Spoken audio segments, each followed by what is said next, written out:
This program features live coverage of an African safari and may include animal kills and carcasses. Viewer discretion is advised.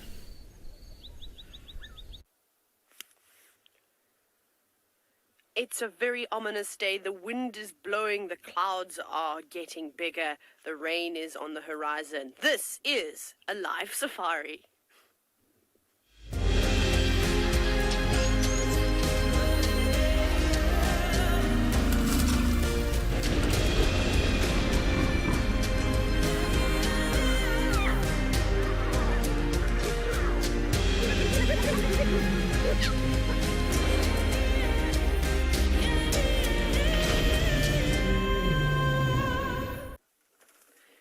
Good morning, everybody, and welcome to today's live safari. I would call it a sunrise safari, but we are not having any of those. Remember, for the first 45 minutes of this drive, we'll be dedicating it to all the children all over the world. So please remember to send your questions through to kidssquestions@wildearth.tv, but don't stop sending in yours.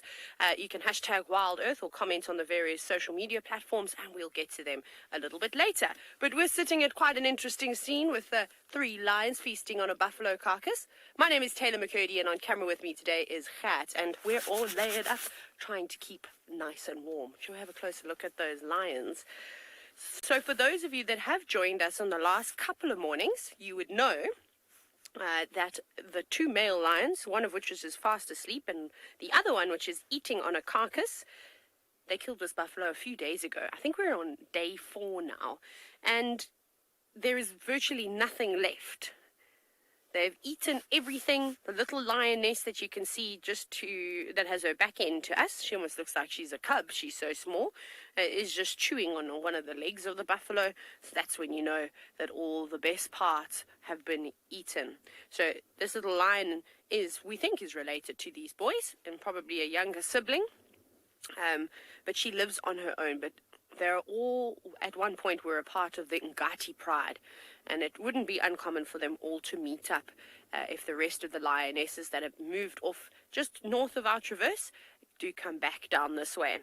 And every single day that we have been sitting here, more and more vultures keep appearing. So I'm wondering if those lions are going to see all this vulture activity. Also, because it's been very cold and windy for the last 48 hours, those vultures are not going to go anywhere at all. So that could definitely bring in some more predators. You can see them. The vultures are also very miserable. They've been sitting up there, freezing cold, not able to go and fly around and look for other things to eat. They're just patiently waiting for these lions to move off of the carcass. But they're going to be very disappointed because there isn't much left to eat. And Butterfly, you've noticed that. You've said how the carcass has indeed shrunk a fair amount. It's about a quarter of the size from when we first found it. There's basically just some meat in between the ribs, which I think the lions are going to struggle to feast on. And the skin, we can see them gnawing away, trying to get every last morsel. Because otherwise that means that they have to go out and look for something else to eat. And I don't think that any of these lions are wanting to do that in this weather. They're going to want to sleep it off for a couple of hours before even thinking about their next meal. Or maybe their next meal will just come stumbling across straight to them.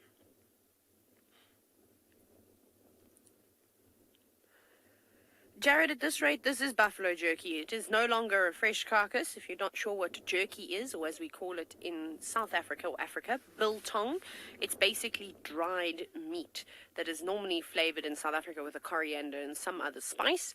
And then you can see how dark the meat has gone. It's now dry-aged buffalo steak.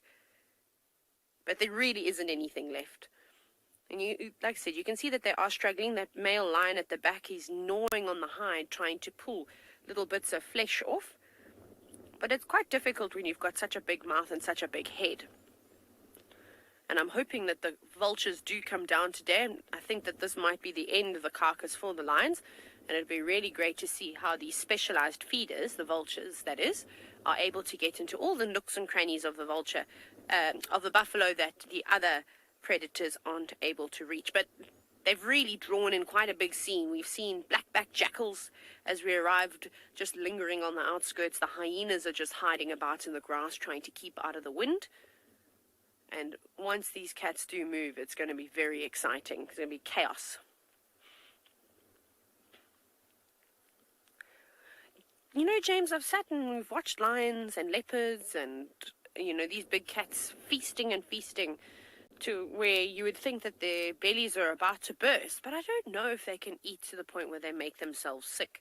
I mean, I remember once, I'm going to tell you a random little story because this is what I do, is we had a Jack Russell and she unfortunately got into her food box. We had like a plastic container that was airtight, and as a young pup she managed to push it over. How she did it, I don't know, but she must have eaten about 10 kilograms worth of dog pellets, and she couldn't move, and she still wasn't sick. I mean, she obviously didn't feed her for the whole day, but she was fine. She didn't vomit anything up, so I've never seen a lion sort of vomiting after indulging in too much food. I think they just get to the point where they must get a stomach ache of some sorts, because you'll see them rest. They get quite restless when they lay down with those big bellies and they roll around, just as this male has been doing. He sits up and then he lays down, then he puts his paws in the air. So I think there must be some kind of discomfort, but whether it will make him sick or not, I'm not sure. They're actually becoming quite agitated, the lions. They're feeling the pressure from the vultures this morning. Some of the vultures have even moved from the trees now down to the ground and are literally just waiting for that moment. Lots of different types of vultures too, which is going to be exciting to look at. And there, you can just see them flying every now and then. I think sitting up in the tops of the trees must be quite chilly for those vultures, so down on the ground might be a better option. They just need to be quick on their feet, though, because if those lions do rush at them to try and encourage them to move away, like we were saying the other day, vultures need a bit of a run to get going. Otherwise, they get stuck on the ground. Dizzy, no, the carcass is not sort of putrid and smelly just yet. I actually haven't even really seen any maggots on that carcass, which is surprising. So perhaps the temperature is not good enough to hatch the maggots, because it has been very cold, and obviously those eggs are temperature dependent, and they need to hatch at a certain temperature. And we're also not downwind of the carcass. The wind is sort of sweeping across us at the moment. So thankfully, me with a weak stomach doesn't have to endure the horrific smells. But I'm sure that will all change when the vultures get in there and the hyenas get in there, and then we move around a little bit. Now, if you're wondering where everybody else is this morning, it's been pouring with rain. It rained most of the evening here at Pridelands at Eco Training, and it only stopped in the early hours of the morning. And I believe that Djuma and Ngala have had sort of the heavens open, and so they've been struggling a little bit too. And I'm worried that weather is coming this way. But for now, the wind is keeping it at bay. So we're quite lucky. But I'm happy to see that we've got some action, and that all three lions are willing to be on camera. Sometimes they are a little bit shy, and I think those big bellies now are forcing them to not go anywhere. But from here, I don't think it'll be a big move. I think after they've decided, right, that there's nothing left, they'll march on down towards Leopard Dam, which is just to the east of us, and probably have a drink and lay in the nice Tamboti thickets where they will be sheltered from the wind. Right now, they're not really sheltered from the wind. How crazy is that? His stomach is so fat that when he lays flat on the ground, it's higher than his head. I mean, that really says something, doesn't it? You can also see how dirty they are. They really have not put any effort in at all to grooming themselves. They're just so focused on feasting.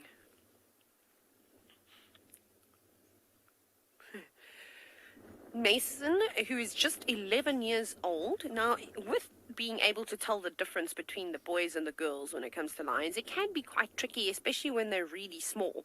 They all look the same, because when a lion is born, it's born with its eyes closed. It doesn't have a big mane if it's a boy. Those things take years and years and years to develop. So normally for the first few weeks, it's tough. It's really tough. But what you have to rely on is that the lions lifting up their tails. So when they lift up their tails, they expose the bits that make them a male or a female, a boy or a girl, and then you sort of look. But it takes a lot of practice. I know that I'm definitely guilty of missexing a male or female leopard or lion cub, and we look very carefully. It's quite funny amongst all of the guides when there are new leopard or lion cubs and somebody manages to get a screenshot or a photo of it, the little ones with their tails up. Those photos get sent around to everybody, and everybody has their opinion before somebody just blurts out what they say, because it's so easy to make a mistake. But it's also just years and years of experience.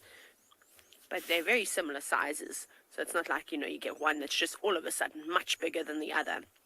This will happen only after a little bit of time. But I'm really, really good that that little lioness is good. Now you can see some pink hues in the clouds in the distance. The sun has just managed to poke its head above the line of clouds that's sort of covering the trees. So we didn't get our magnificent sunrise as we normally do.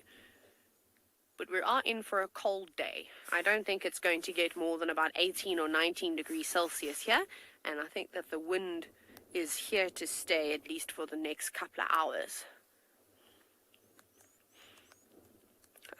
Amazing. We're going to do some repositioning, but while we do that, it seems as though TRISHALA has been brave enough to go out in the rain. Let's go see what she's going to search for.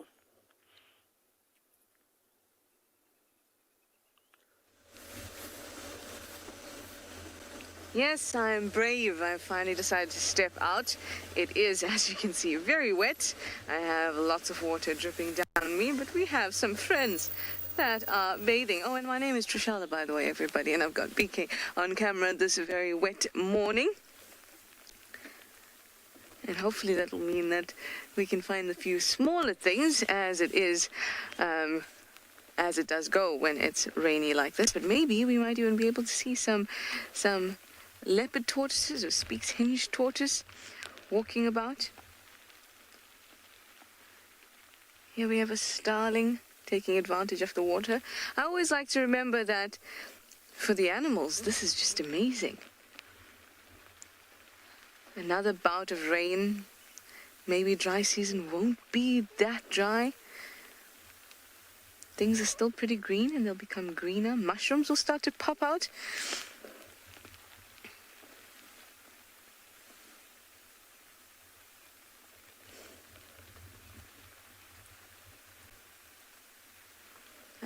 I said mushrooms. You know how much I love them. And they'll take advantage of this sudden burst of water. It's been raining the entire night, and then into the morning.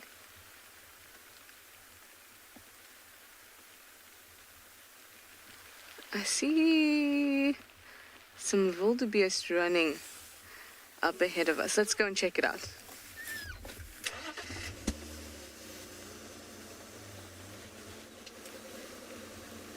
As I speed away, see how fast I'm driving.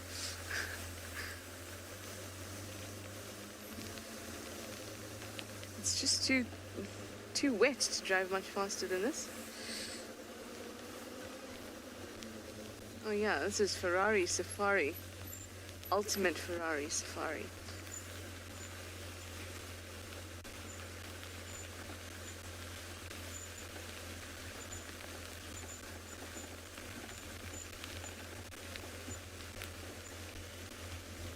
Nancy, you'd like to know if some of the small pans are going to be filling up with this rain.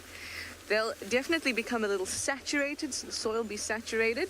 So there'll be a bit of a puddle, but they won't be filling up totally. We're going to need consistent rain for a while for that to happen, but it has rained for quite a few hours. I would say since I went to bed last night at about 10:30, 11, it was raining. So it has been pretty consistent. but it won't be enough to fill up the pans just yet.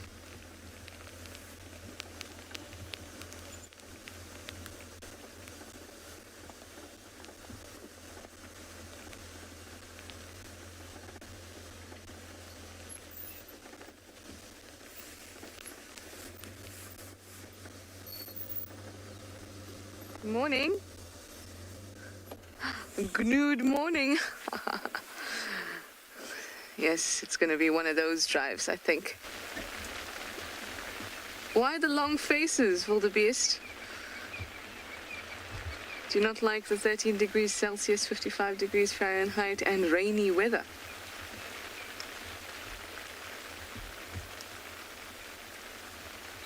I think that's a yes.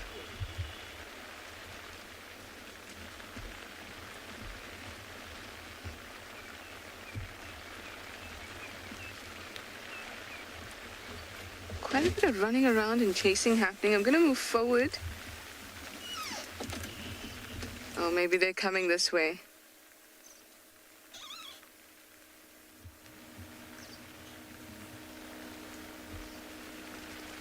Okay, I'm just going to move a little bit because they seem to be doing a fun run.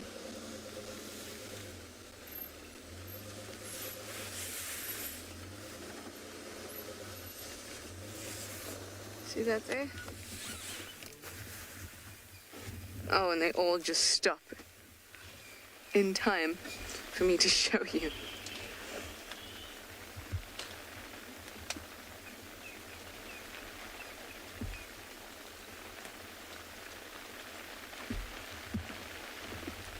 Now, they would have also just experienced a rut, and some of the males will still be feeling quite testosterone-y, and I've seen quite a few of them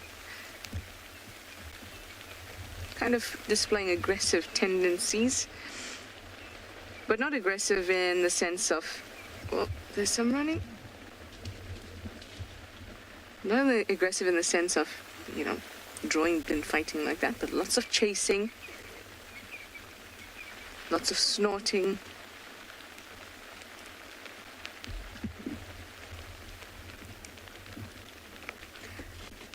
During the breeding season, the males become quite territorial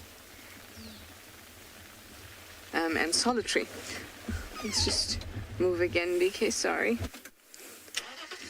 They become quite aggressive and territorial, and then once they're done, they move back into these breeding herds for little bits, but they've still got all those hormones coursing through them.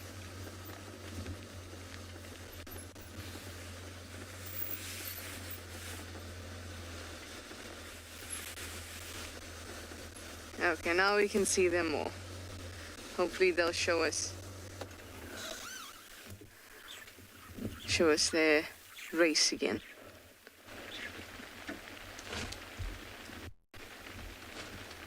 Lisa, you say they've got lots of energy to burn, it seems. Maybe they're just enjoying the fact that it's raining.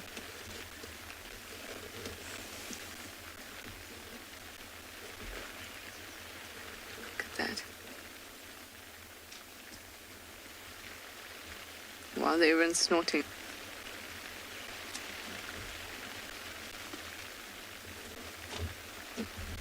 At full gait, these guys can run pretty fast. About 80 kilometers per hour, if not a little more.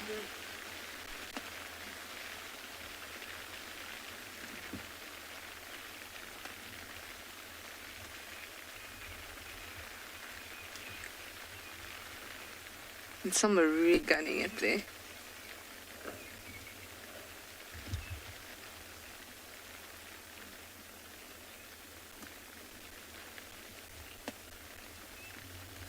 Yeah, I think they're just enjoying the rain. I'm sure you can hear it coming down.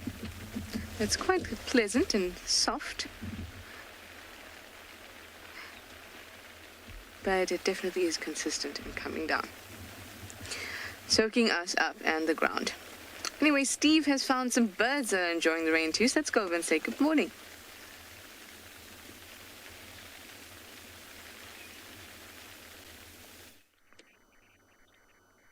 Good Good morning, everyone, and I wouldn't say that they're enjoying the rain. They're looking quite drenched and unhappy with life. It's a pair of double-banded sandgrouse.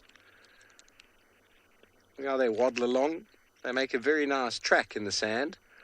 Their feet are so wide apart that they make almost like a train line sort of track. Doves walk in sort of a line, making a barbed wire, and these guys make a double track. Good morning, my name is Steve, joined by Tavisito in the rain, and well, we are really excited to have you with us, although it is very wet and uncomfortable this morning. As you can see by our double-banded sandgrouse, they are looking very, very saturated. So we are going to go towards the western boundary, see if any lions have maybe come in. But tracking this morning is going to be very interesting. I've got my waterproof yellow gloves on today, keep my hands dry and warm. And we are layered with rain gear. And here comes the rain once again.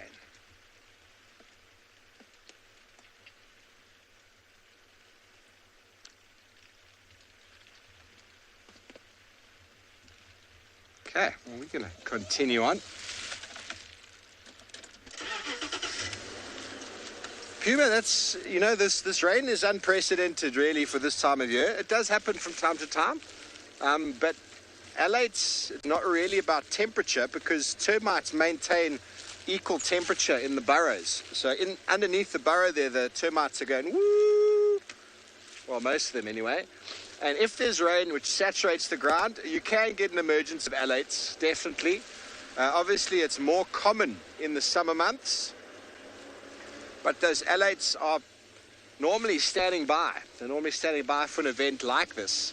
The ground gets nice and soft. And many of you out there might ask, what is an alate? Well, this little thingy on my right-hand side is a massive termite mound. This is a fungus-growing termite mound.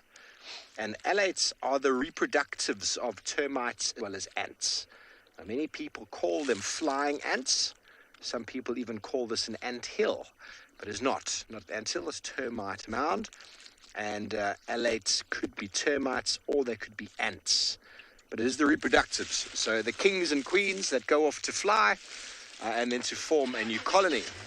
And importantly with termites is that they fly and they meet up and then they need to find an area where they dig.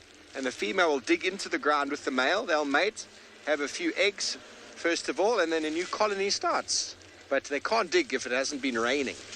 The ground can be very hard.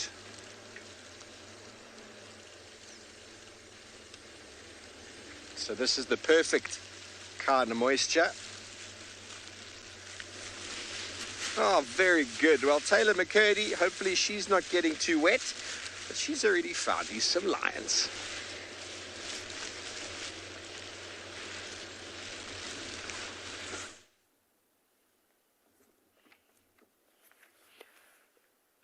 Steve, we're actually really lucky. The wind has really kept the clouds at bay for the moment. I won't be jinxing myself because I don't know how long that will last for, but we are enjoying our lions. The male lion that was feasting on the buffalo carcass has now given up. He's admitted defeat. He was basically just chewing on the tough hide of the buffalo, and I think that was exhausting him more than anything.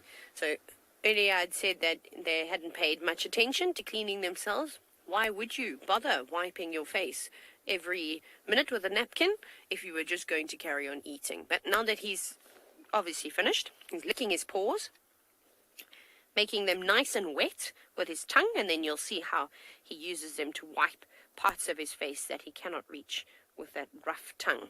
I think that's quite clever. I'm glad that we don't have to lick our hands and then wipe our face. Thank goodness for wet wipes and napkins and all those types of things. But just look how big those feet are.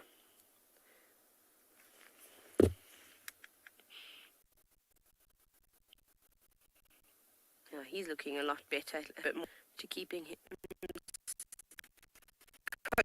in good nick. I think maybe his brother, the lion laying next to him, is a little bit sore. He's definitely got an injury in his back leg and he's got an injury in his front. But he will eventually, but it hasn't inhibited him getting a meal And that's, of course, the most important thing. But again, I'll always reiterate, it's survival of the fittest out here. And when you want to try and hunt something like a big buffalo, you run the risks of losing your life. And they are a bit cheeky for sticking in this area. They know that they have been kicked out, they've been ousted from their pride, and they should no longer be lingering in the new male's territory from the far sort of east from Kalahari.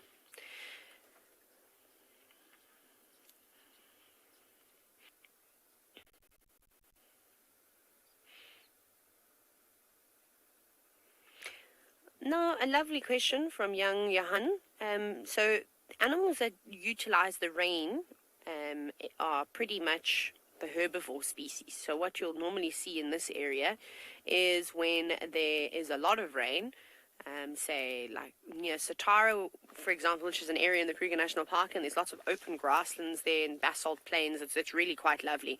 And if it pours down with rain, within a few weeks you'll see all the elephants and zebra and wildebeest all sort of doing these mini migrations into that area to feed on the nice lush grass.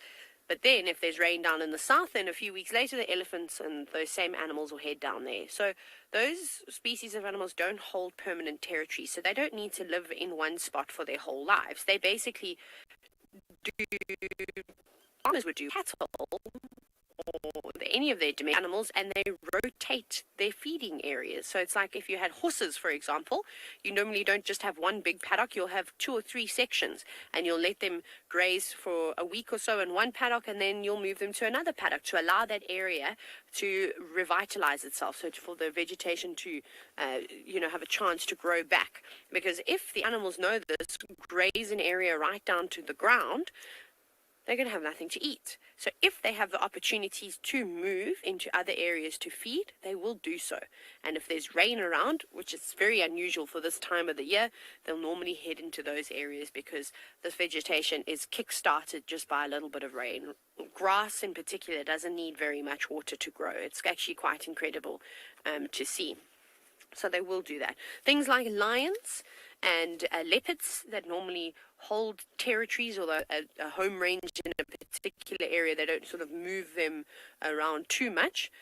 You normally see up in East Africa how a lion's territory will slightly change, where they're in, say, the migration months, where the food is fairly concentrated into one area, they'll sort of stay in their spots. But then as the migration, as the zebra, the wildebeest, and all the animals that all move together move away and go back down south into Tanzania, then you'll see they have to start looking for food further away from where they have been hanging around. So they will do that slightly.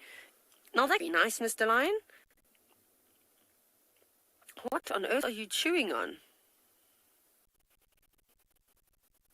That doesn't... Lion, I love lions. They are my favorite of the big cats. But I think when you're this age, you can just eat anything in you. They will eat rotten carcasses that have been sitting there for days and days on end. It is very nice. I suppose for this young lass, she's enjoying a big buffalo. She wouldn't be able to bring down an animal of this size on her own, so she's relied heavily on the boys. And it's nice of them to be tolerant of her. You might hear the vultures squawking every now and then. But these male lions, a lot of the time they'll do hunting for themselves, but if there is a chance to scavenge, they will come in, chase other predators off if they can, to try and steal their meals too. So don't always just think it's the hyenas that are really good at scavenging. Lions are also for chasing leopards off of their kills, for chasing cheetah off their kills, for charging and sort of pushing off hyena too. So it's very interesting to watch. I can't wait for the vultures to come down and feed, because the sounds are just unbelievable. You can see enjoying the sun as it's broken through the clouds. Steve's morning seems to be picking up. He moved on from what he had before to some impala.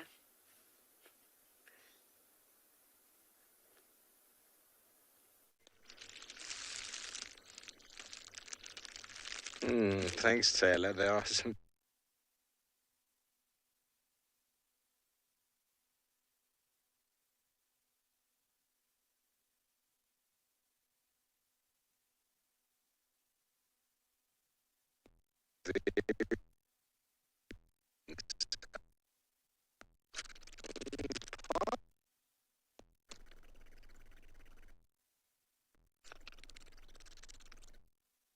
Rain this time of year is a very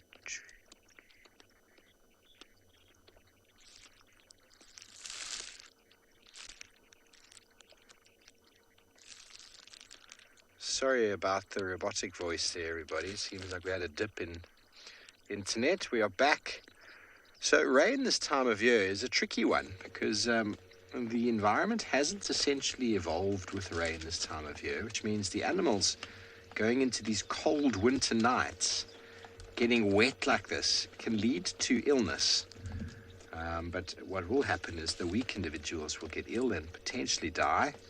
But pneumonia is a reality, especially with impala, if they get wet this time of year. This is supposed to be cold and dry. But what we will see with rain like this is we will see potentially small, if there's enough rain that is, small wild flowers might even bloom, might germinate. Some of these seasonal flowers that are sitting in seed form. There might be a slight green flush to some of the grass, which will be a benefit to many of the animals. And a lot of those small little mud wallows that we find around might at least get a little bit of moisture in there, enough anyway to make them muddy and make the elephants, buffalo and warthog, as well as rhino, very happy once again.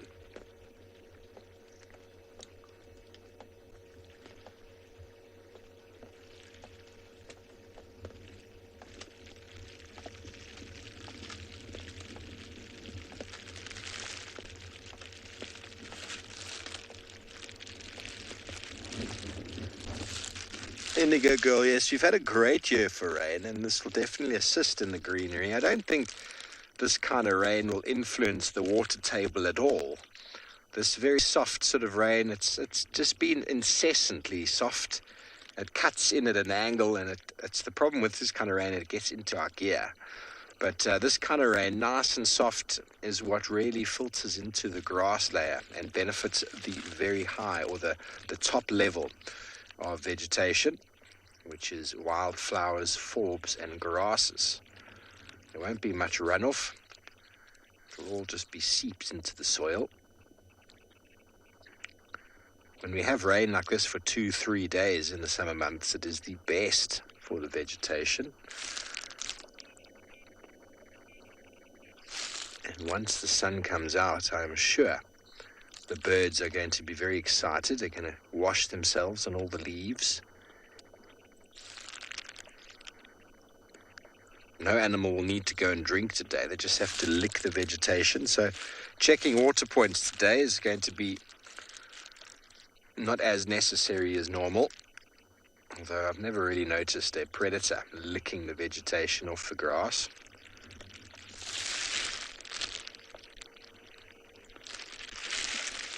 We're hoping to just find a nice established sighting where we can put our bottom into the wind and then not have to drive into this eye-cutting rain.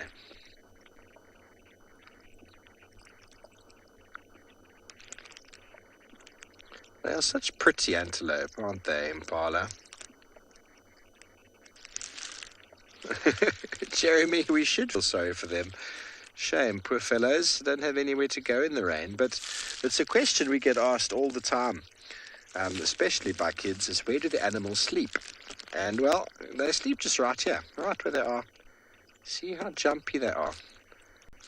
Something has walked past here within the last 45 minutes that's got these impala on edge. I'm just going to keep having a look. Tracking, we might be able to see some tracks, because if an animal walks in this, we will see the muddy tracks, but it's very hard to judge freshness in the mud. Mud tracks can remain for quite some time, looking quite optimum. Excuse me. The wind is coming from the left, and they're all staring towards the right. Let's go see what it is that they might have seen. Okay, well, great. It sounds like Pryden's has got the sun coming out, so let's go over to TAYLA to have a look.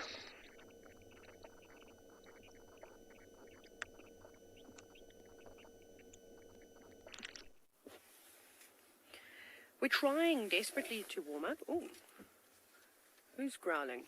Boys are not happy with one another. Sorry, I can just hear some unhappy sounds coming from the lions.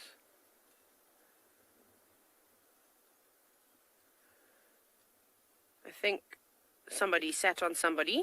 I think the male that with the smooth ears has now sat on his brother. There we go. You can see how sore his left paw is. I don't think he meant to do that. But of course, animals don't hide their emotions. Definitely not lions and wild animals in particular. If you do something that I don't like, I'm going to tell you. I'm going to show you my teeth. I'm going to growl. I'm going to put my ears back. Now he's basically saying, move over.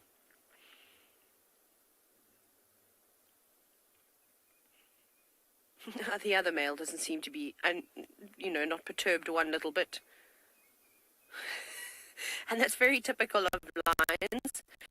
They've got no idea of personal space, and they're constantly lying on one another, especially when it's cold. That's how you keep warm, to cuddle up, to snuggle. And, of course, it also helps reassure the bond, to say, yes, I enjoy your company. Thank you. That's quite a nice shot of them together.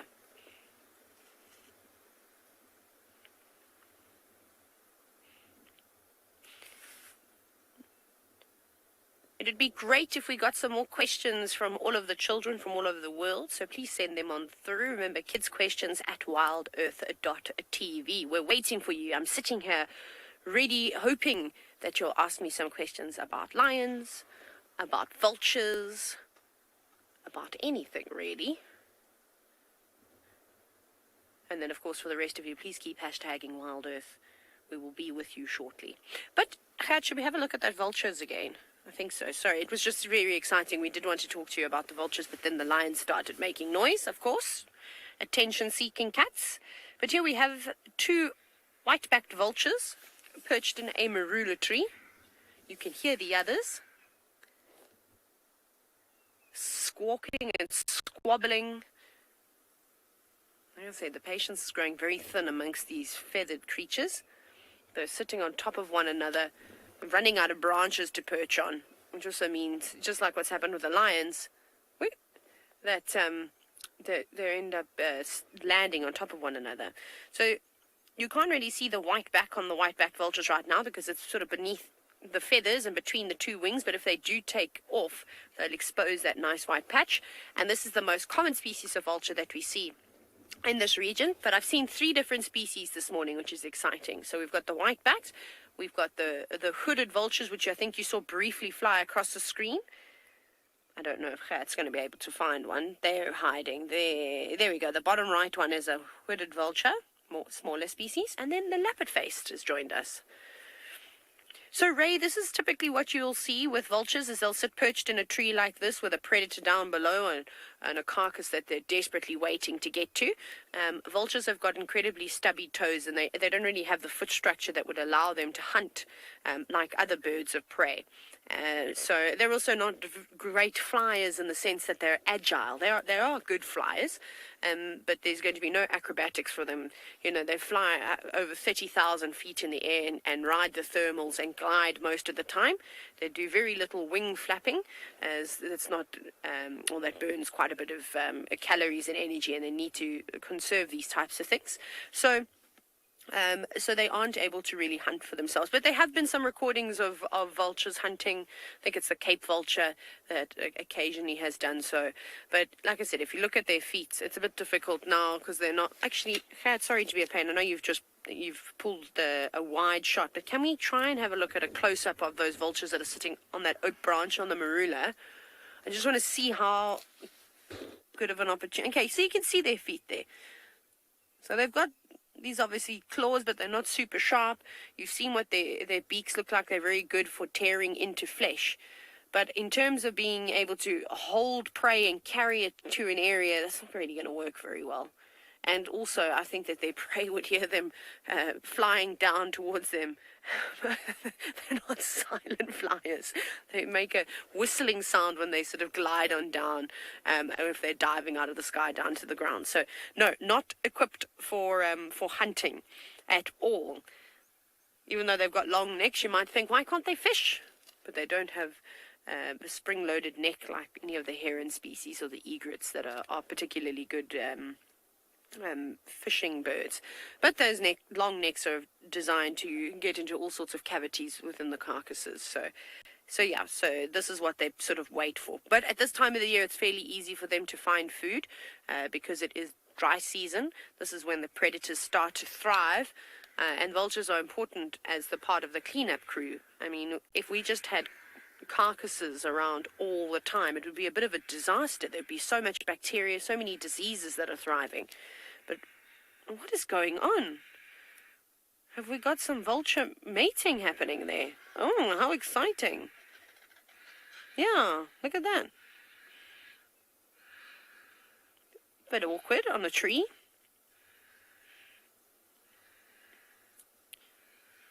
It is coming into vulture breeding season. We've already seen a couple scattered and up on nests. Yep, definitely mating. Right. Thank you very much for that.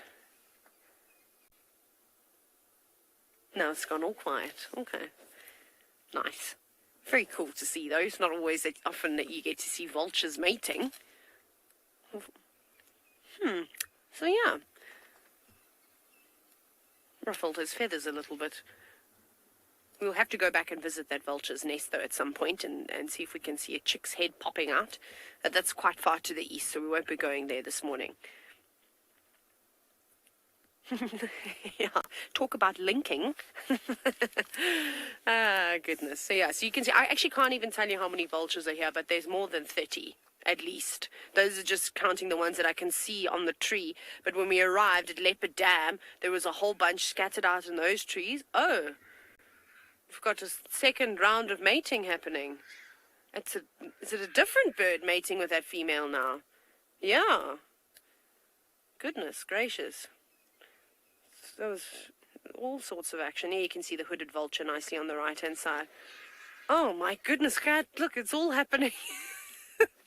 We've got squawks coming from every tree. We don't know where to look. But yes, like I said, coming into vulture breeding season, obviously. Ah, goodness gracious. I'm kind of envious that I can't climb to the top of one of the marulas to get the sun, because I'm being shaded by velvet-leafed corkwood at the moment.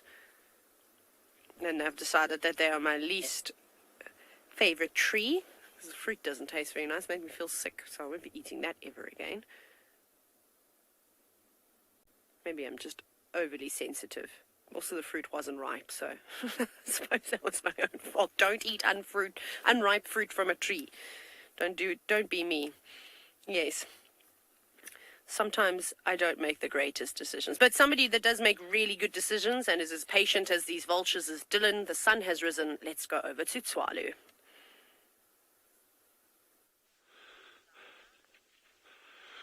Good morning, everyone. It's amazing to have you all with us at beautiful Tswalu Kalahari. Yes, this land is just magnificent. As always, old Jandre on camera. Yeah, let's just go out and explore here again. I've got no plan this morning, nothing whatsoever. We're just going to amble around, see what we can see. We had such a, those of you who were with us yesterday, we had such an amazing sightings yesterday afternoon that I'm like kind of like, yeah, scratching my head, you know, what should I do now? It was like, but yeah, that pangolin and those aardvark, we ended up seeing 2 aardvark, were just off the charts amazing. So yeah, so we're just going to bumble around this morning. We're giving the meerkats a skip. We've got the habituators on them, yeah, just to keep tabs of where they're going and that. Remember, we had them at that one smaller burrow, which was very unusual, we thought. Then yeah, let's see what happens. The habituators will be on them and see if they can track them down this morning, and then yeah, we can look at it again perhaps tomorrow. But yeah, just look at this amazing landscape that we're in, and yeah, and it's all ours, ours to go and explore.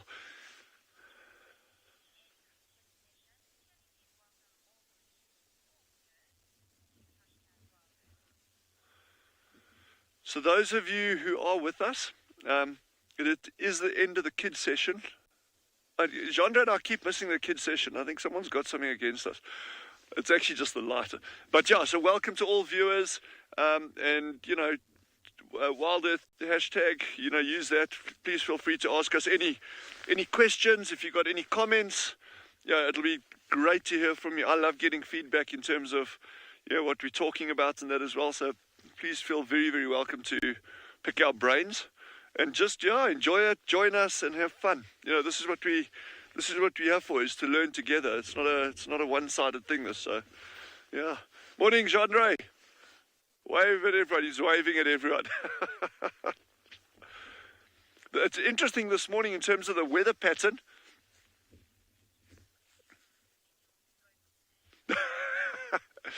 Does he just ask if we maybe have a porcupine in our scope? I would love to show you a porcupine.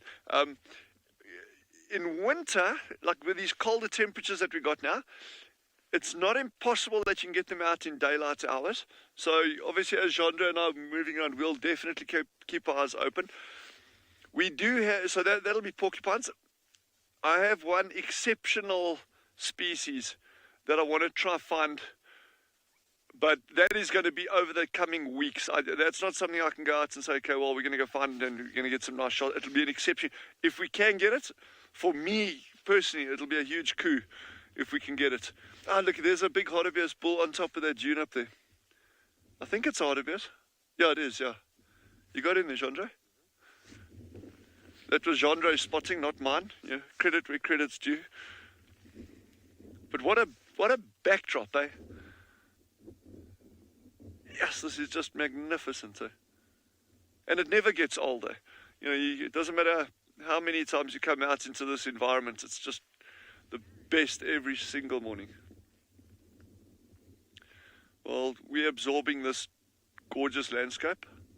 I think head over to Jared in Pinda and see what they've got for you.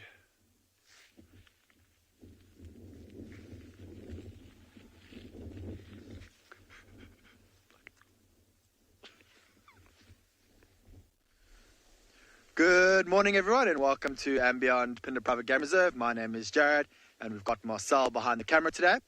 And we've been missing for the last hour or so because it has been raining down here in KwaZulu-Natal. And we've managed to just take a quick gap to head out and see what we can find. It has stopped raining for about 10 minutes now. And we have some signs of elephants over here. Now, there's two very interesting things that I want to show you, actually three.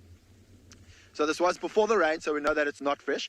One of the advantages of having rain is that we can tell whether the tracks are very, very fresh or not.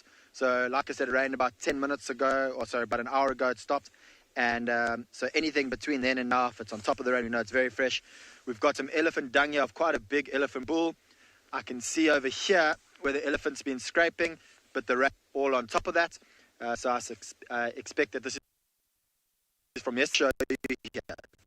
Look on the ground. Now, I'm sure that you all know that elephants eat grass, leaves, branches, roots, but there's something very interesting that the elephants eat, particularly here on Pinda, and they absolutely love it. And we call it elephant pudding. Now, you'll see over here, it's a vine or a creeper that grows from the ground up into the tree, and if an elephant walks past an elephant pudding, it cannot resist but feed on it. And you can see over here, all over the place, the elephants have been feeding. And it's a bit of a succulent. I'm just going to come and bring it a little bit closer. So it isn't necessarily a succulent itself, but its leaf is very succulent-like. And have a look when I break it open. Now you can start to see why I say it's a little bit like a succulent. So lots of nutrients, lots of moisture inside there. And you can eat it. I eat it. It has a little bit of a sour taste. But Marcel doesn't know about an elephant pudding, so I'm going to give him one as well. And let's see what he thinks. But yes, Marcel is a little bit crunchy, but it is a little bit sour. So if you don't like sour, it's not the greatest plant to eat. Almost like a clover. But Marcel says almost like a clover. Don't really eat those. But yeah, so we've got some signs that elephants, to at least in the last 24 hours, I believe. So we're going to carry on driving around.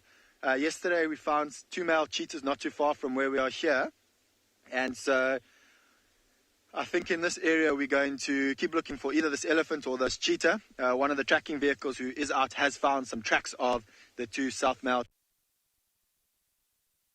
cheetahs creatures. Let's head over to Steve.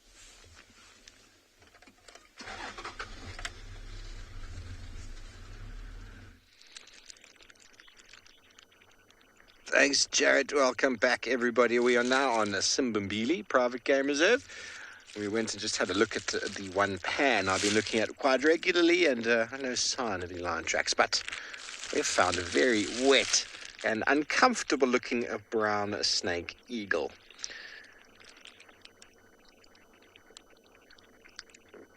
Birds of prey and smaller birds, when you see them sitting on a branch like that, you will generally find them facing into the wind, because if you've ever seen a weather gauge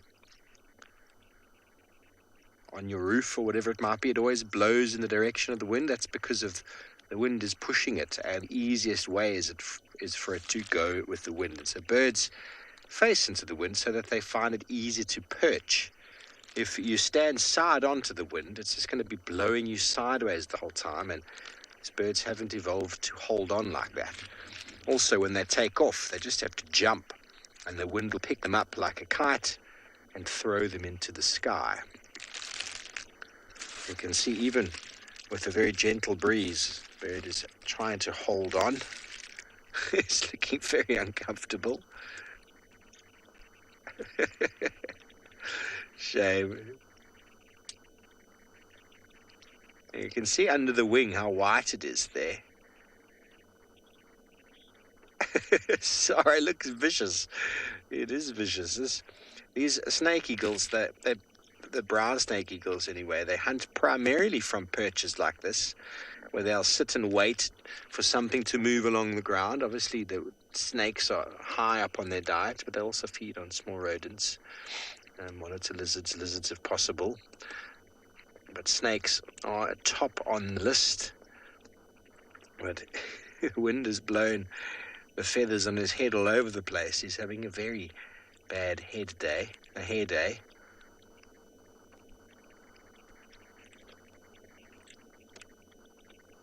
And there's nothing for it, everybody, in this kind of weather. These birds just have to get wet, and they hope that they've preened themselves sufficiently a few days or so before, so that they don't get too waterlogged. But the rain makes flying difficult.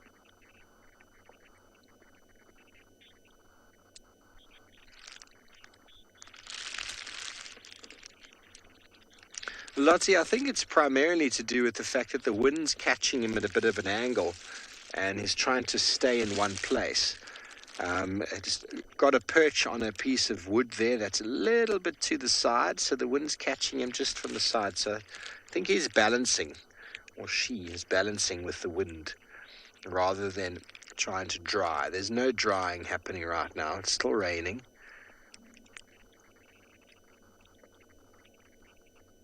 I think it's just hungry. It realizes that if it stands up high there, it might find something to eat. And there's no better way to warm oneself than with a warm meal in the belly.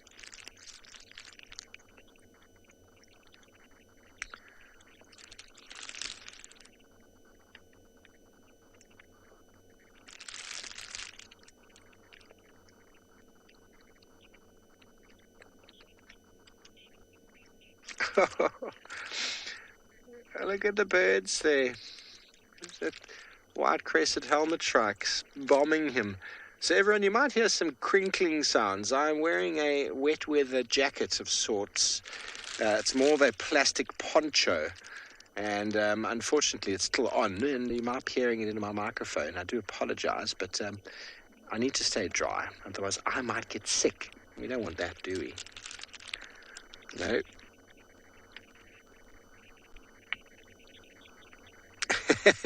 I'm not eating any sweets, everybody, I promise. Can't speak for Darby, though.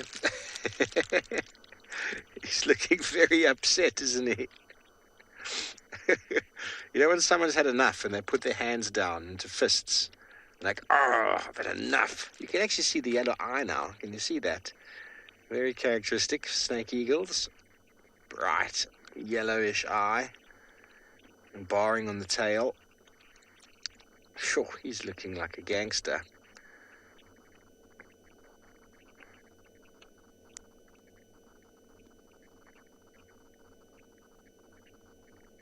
See those sharply taloned feet high up off the ground in a dead tree.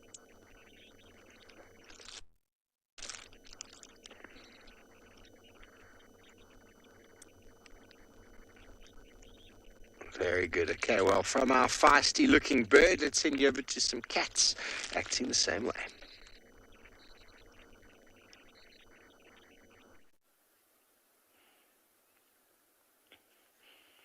Well, they were being very feisty and sassy. The young lass on the left got a bit of a hiding now. You can see she's not impressed because, okay, now bear with me because I'm about to give you another dad joke. But Gert has given the male lion with an injury a name and has called him the Olympian. I thought that was quite funny this morning. Obviously, we're just joking. That's not really his name, but we thought it was quite funny because he's such a champion and he's fit and healthy, but he's got a bit of a limp. But anyways, she got a paw to the face for feeding on the carcass. And it's interesting. He seems to be a lot more dominant than the other male. He doesn't tolerate that young lioness at all, whereas the male on the left is quite happy to feed peacefully on the carcass together with their faces right next to one another. But the boy on the right is a greedy guts, so that's fine. You can eat the scraps all by yourself and be Nigel no friends. He's just hiding behind the carcass there. But if I had a sore paw, 2 sore paws, I'd also be a bit of a grumpy, sort of horrible lion. He's not a horrible lion though, but you know. And it's miserable weather and all the things. At least he's not hungry. That we can say with absolute certainty. But I'm just looking around. There's so many vultures on the floors that I didn't even see earlier. So come on, jump on in. Although that other male lion is now on vulture chasing duty, he has charged around a little bit and stirred the vultures up. And a couple of them went up onto the trees, but they keep making their way lower down onto the branches and then just down on the ground. I think they're hoping to find a little scrap or two on the ground. However, I think that it's going to not be much for them to find.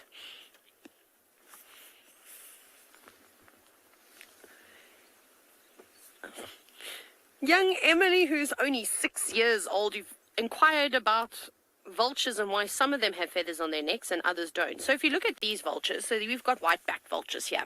They've got the smallest feathers on their necks. You can see they don't have those lovely big feathers that will keep them nice and warm, or their primary feathers, which are the ones that they use for flying. They don't have those on their heads. And the reason why vultures don't have the feathers on their necks and why they draw them in on cold days like this is because if they had all those feathers, they would get so dirty and it would be very difficult for them to keep clean. And then you'd have all types of bacteria and all sorts of nasty things living in those feathers. So they obviously stick those long necks into carcasses. They don't really want to get their wings and things like that full of guts and rotten flesh. So by just having no feathers on your neck, I think it's quite nice. It's very handy. But they're not completely sort of naked. There are little tiny feathers there that you can see. But they're very easy to keep clean. There you go. You can see. Sort of halfway down their neck, those feathers get a little bit longer. But when they do sleep in the tops of trees, I'm sure if we came here last night and we shone a spotlight across the trees very quickly, it would have looked like we had a bunch of headless birds, because they'll even tuck their heads underneath their wings to help keep nice and warm. It must be cold, hey? It must be chilly. They do look like they need a scarf to just wrap around or a sock to put over their head to keep their necks warm. But it is exceptionally cold today. This is not a typical winter in the Lowveld. Normally we have really nice days. Winter's actually some of my favorite times of the year here. It does get cold, but the days warm up You're still catching a tan, walking around in shorts and a t-shirt, and you just have to put a jersey on when the sun goes down. Sometimes a scarf and gloves. And today, 4 jackets, beanie. But if you're like me, you're still walking around in shorts. So I suppose I'm like the vulture, but it's just switched around. My neck is covered, but my legs are exposed. And they've got quite a few long feathers there to keep their legs nice and warm. Here we go. You can see that vulture on top, just checking out its flying feathers. You can see how much longer they are. And they're quite stiff as well, so that every time they flap their wings, they can make sure that they are able to fly higher and higher. It's quite bizarre to me that we've been sitting here with the sun out and exposed on all of us, where it is just rising in Tswalu. Let's go and see how beautiful it is.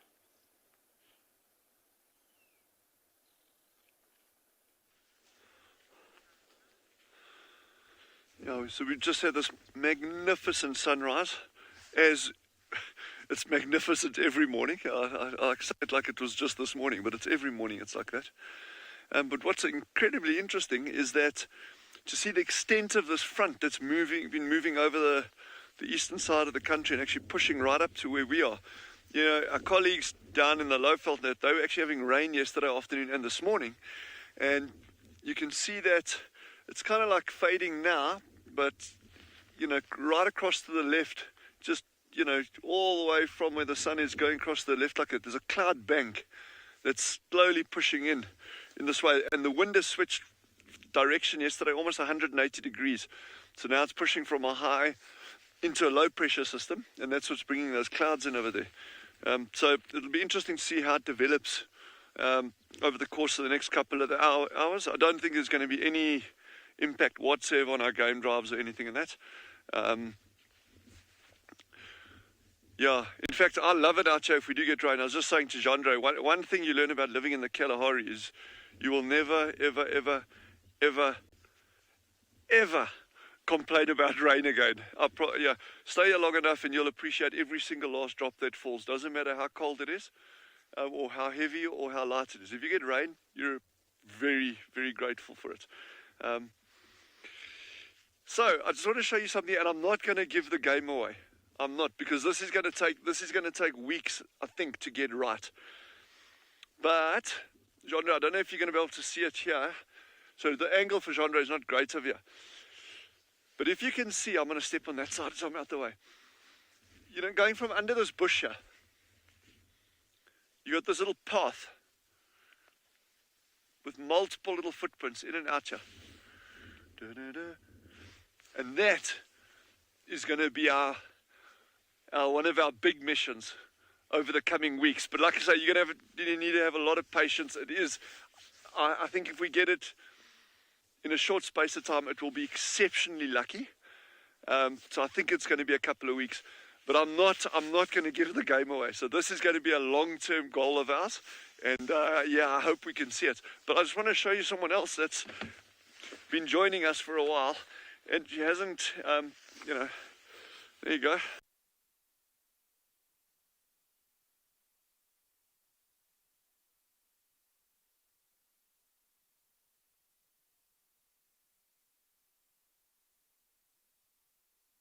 You know, looking a little bit slightly the worse for wear, but still good. So she's still on all our drives, hasn't abandoned us yet. Given a little beanie so she stays warm. She's probably aging better than I am at the moment. Anyway, we're gonna carry. I don't know why you're laughing, Jandre. You're not far behind me. Anyway, we're gonna carry on and see. But so these little tracks that I'm showing you now, I can't tell you what they are. It's going to be a very tricky one to find, but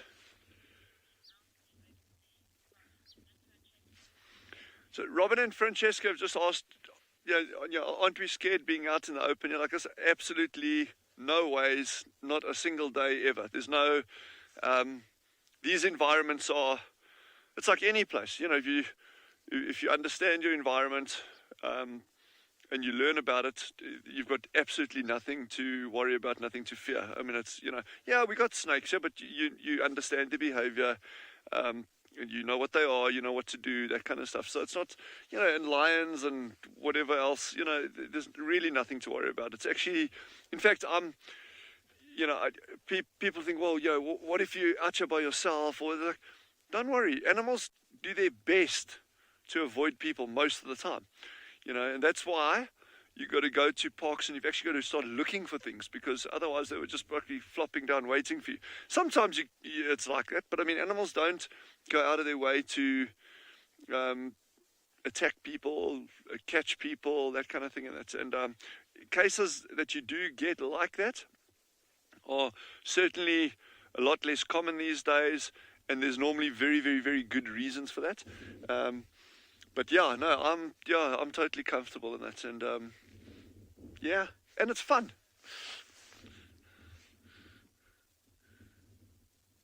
Well, while we're enjoying this, what is nothing short of glorious scenery, I think head over to TRISHALA, and she has some buffalo.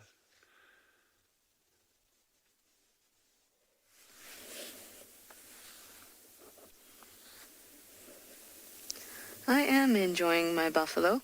I don't think the buffalo are enjoying me too much. Everybody out here is just a little bit uncomfortable, including ourselves. But our buffalo, as well as some kudu that we saw, the impalas, the wildebeest, are all a little bit uncomfortable today. So they're moving away from us pretty quickly. But there is, believe it or not, a whole herd around. I'm just hoping that they'll walk out onto the road so that we can get a good look at them.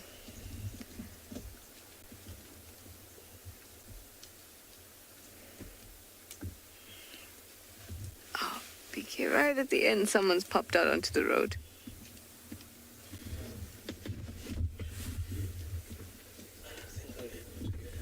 Just in the corner there. Come this way, people want to see you.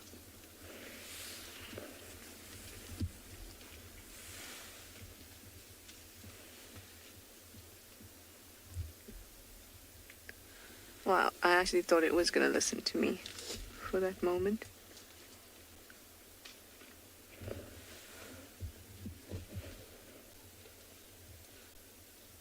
It's quite a nice large herd. Lots of them have grass in their mouths, which is just perfect because I feel quite happy for them that the grass is not only juicy, but with bits of water on it too.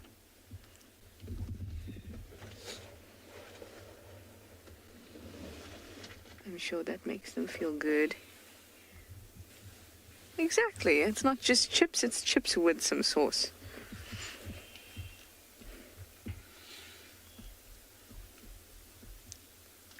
And in turn, if the lions get a buffalo sometime today, oh, everybody's popped out to have a look at me, it would also be like a buffalo with sauce, instead of just a straightforward buff.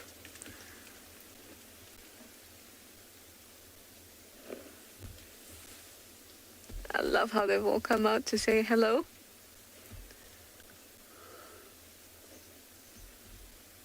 Oh, hello, sweetness.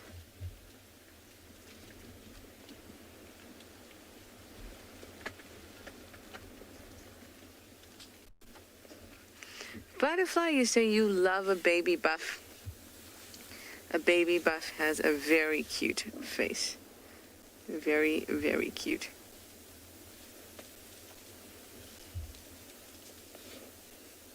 There's some really nice large males in this herd. In fact, that's how I found the herd. I saw 3 of the large males on the other side, and then I see, across a little bit more north of me, there was the rest of the herd, so we drove around. Now, those large males will get to about 800 kgs, so they're going to get nice and big. I would say that the males I saw were around that size. Oh, we have a one-horner. Ooh, that must have been painful.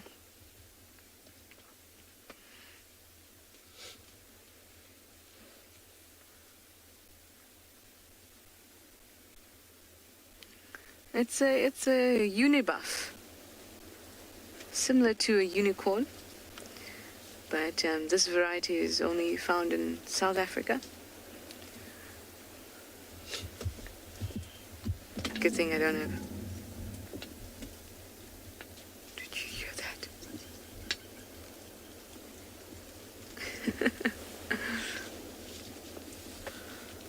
See, we find all sorts of creatures here. Even a mythical buffalo. Really awesome. Well, guys, if you enjoy watching our safaris, even when it's rainy like this, and all the animals look a little bit miserable, but it's all part of nature and part of life, and you get to see all those facets through us, please do go to our search and help us to continue to bring you all these different parts of Africa and all the wonderful and weird animals.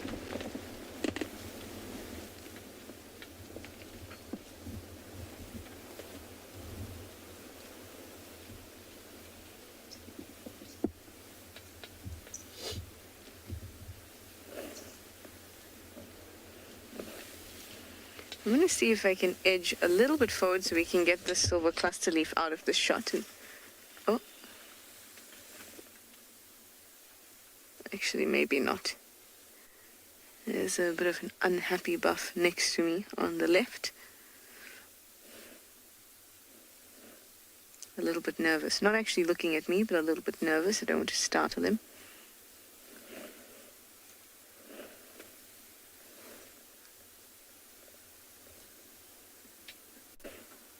So let's see what we can do to get a better view, but I'm going to send you over to TAYLA.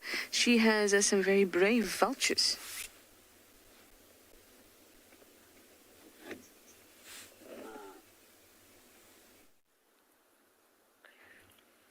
Yes, look at this scene that we do have. We have a lioness, and then we've got that very cheeky hooded vultures trying to make their move. I think that they must be the most daring of the vultures. But they are often the first ones to arrive with the batelier and the tawny eagles. And they normally sit around waiting for the other vultures to come, as I'm sure you all know by now. That looked like a bit of lion dung. Delicious. So, just going back to that question we had earlier about why do some vultures have feathers on their necks and others don't. I mean, you can see that they all have some kind of feathers on their heads at some point. But I think with hooded vultures, they typically have less on their necks, and when you see them at a carcass, they're always digging in the eye socket. They're feeding near the rear end of whatever animal it may be, because they don't have very big robust beaks, and they need to stick their heads into crevices and sort of try and find their way into a carcass without having to tear it open, unlike what the white-backed, the white-headed, and the lapid-fade vultures can do, how they can tear into that tough hide. So yeah, so they're quite cheeky, and they're always looking for scraps, and like we know that they love to eat lion feces, it's their favorite thing. Something else that's quite interesting, and it always fascinates me, is just how vultures are able to feast on these putrid carcasses and never get sick. Okay, obviously if it's a poisoned carcass, different story. Vultures unfortunately die from these poisonings. However, these ones are thriving, as you can see. So, should we talk about the first thing? Look how white their legs are. Now, you'd think with having exposed feet like that, with no feathers all the way down, with all the vulture species, that they'd be able to get bacteria straight through their skin. But that doesn't seem to be the case, and you'll typically see it quite a bit where not just vultures, but also things like marabou storks will defecate on their legs. And some scientists have said that perhaps the uric acid, so it's a process known as urohydrosis, which is typically used to cool birds down by defecating on their legs like that, that white will reflect the sunlight.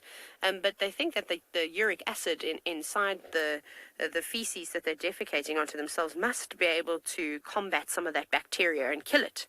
So that's fascinating. That's just one theory, of course. And they've got such a low pH sort of acidity in their stomachs that it kills everything, which I also think is quite amazing. Imagine being able to do that, feasting on something that's got tuberculosis or foot and mouth disease or whatever other disease-ridden animals that they might eat and just not be bothered by it. Fascinating. Now, Luke, yes, shame vultures do have a really bad rep. They are, like I said, they're highly important into the ecosystem. They're just as important as termites are to the ecosystem, so we mustn't forget about them. Now, we do have 2 hooded vultures that we're looking at, in case you're wondering why do they look slightly different. The vulture on the right-hand side is a juvenile, so that's not an adult just yet.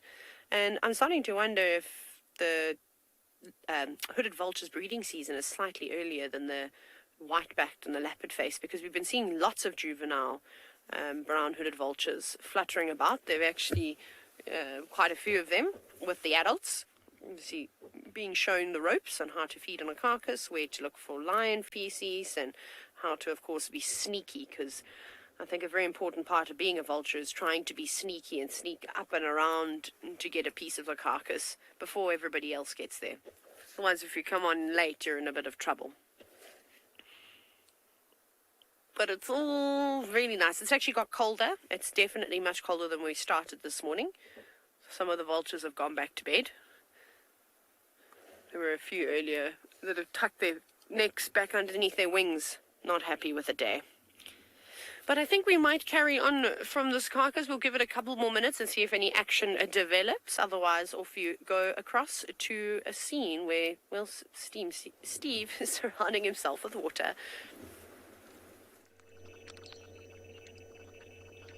Thanks, TAYLA. Yes, well, we found one of the animals that seems to love the rainfall. Hippopotamuses. They obviously live in water. Here the brown-headed parrots fly over.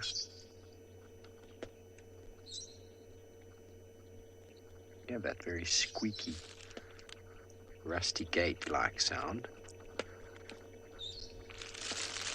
The rain seems to be slowly abating. It's all still very drenched around. 2 animals that I seem to think love the water. Obviously hippos live in water, and then elephants. Elephants love the rain. They seem to get very excited in the rain. Everybody else seems to get quite miserable. Bearing in mind that the rainfall makes everything damp. The grass everywhere, the animals' fur. So in high rainfall, we often find our cats curling up underneath the bush and just sort of covering their nose, or trying to curl up into the smallest ball possible, just waiting it out. And that is the life of a hippo, waiting things out. We are at Simbambili watering hole now. Jeff, I suppose that's the winning question, isn't it? If we knew. You know, our skin gets wrinkles because we're not supposed to be in it all the time. But hippos are in it all the time, so their skin's different. So that's why they don't get wrinkly.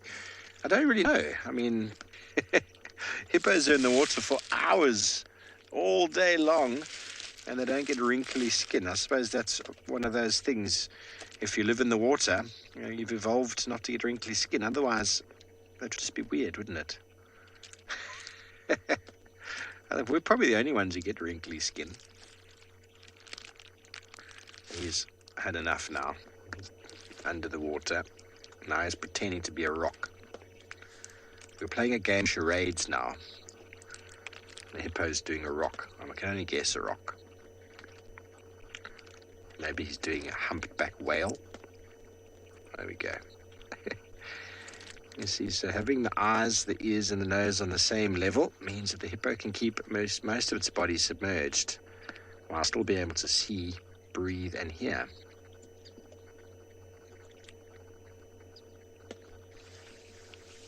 He was showing us his back there to show how unwrinkly his skin is.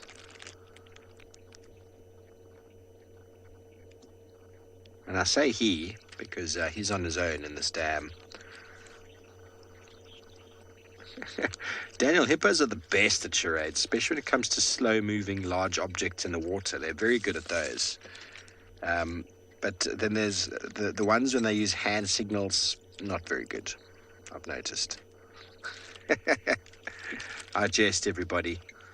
I've never played a game of charades with hippos before. some of you are probably wondering.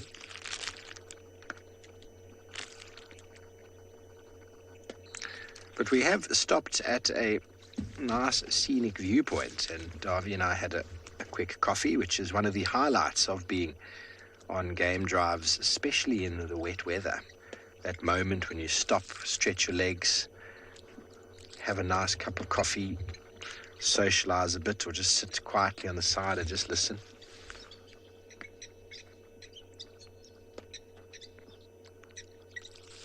You have the blacksmith lapwing on the opposite bank.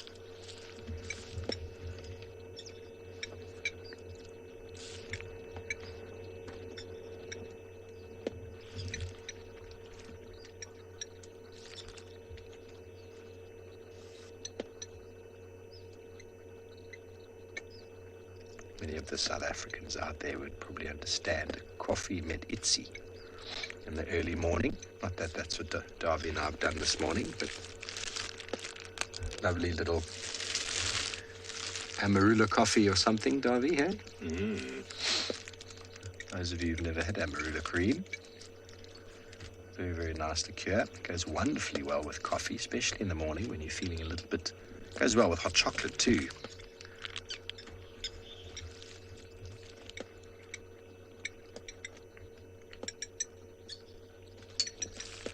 When on game drive, most people are on holiday.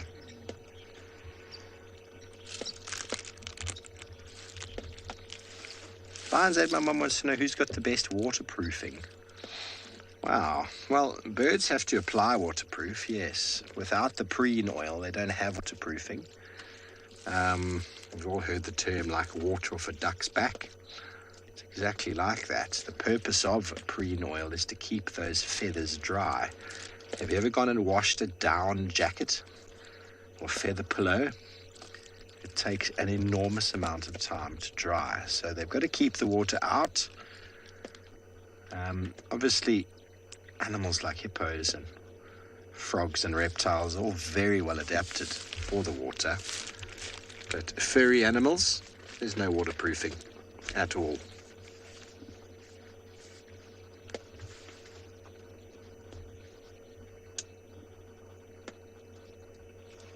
It doesn't get cold enough here for animals to have evolved a sort of thick polar bear-like fur that stays insulated, waterproofed, or wolves as well. A really thick coat somehow stays dry deep inside. We've got seasonal changes here, but they don't get to terrifyingly cold temperatures. It's the heat that animals have to evolve to out here. Elephants with their big ears, the ability to mud wallow. Heat loss is a very important adaptation. And that's what limits animals from moving from these warm savannas into the very hot, dry Kalahari-like situations where Dylan is.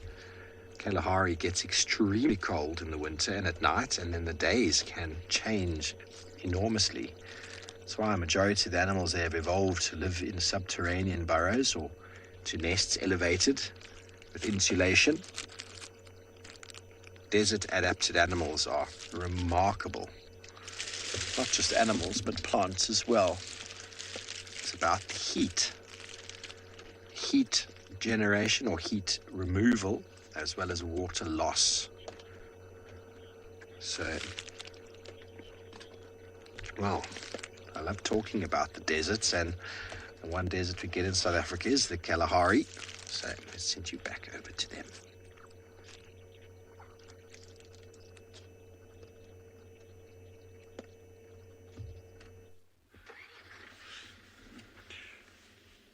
These arid environments or semi-arid environments are just absolutely incredible. And some of our colleagues I know down have been chatting about these environments and adaptations to animals, and it is an incredibly harsh and tough environment. But if you look at it on the face of it, any environment on the planet has its challenges. If you take, surviving in a rainforest is not easier than surviving in a desert. You know, animals in a desert are adapted to surviving in a desert. That's why they live there. Animals that are surviving in a rainforest are adapted to surviving in a rainforest. That's why they're there. So it's every single environment, doesn't matter where it is can be challenging in its own way. So we're just popping into these little waterholes. We're just going to come around here and see if we've got anything here. There's a lot of bird activity here. We might spend a couple of minutes here. Just so Jean-Dre can get his bird list going again. Get some more ticks on it. Because he's been hounding me that he's not seeing enough new birds for his list. Yeah, Jean-Dre is going to be very relieved now because he's like, you know, Dylan, I need more birds. I'm just going to come around here at a bit of an angle here. And then we can also look at, I'll just do a quick walk around here, just see if there's any obvious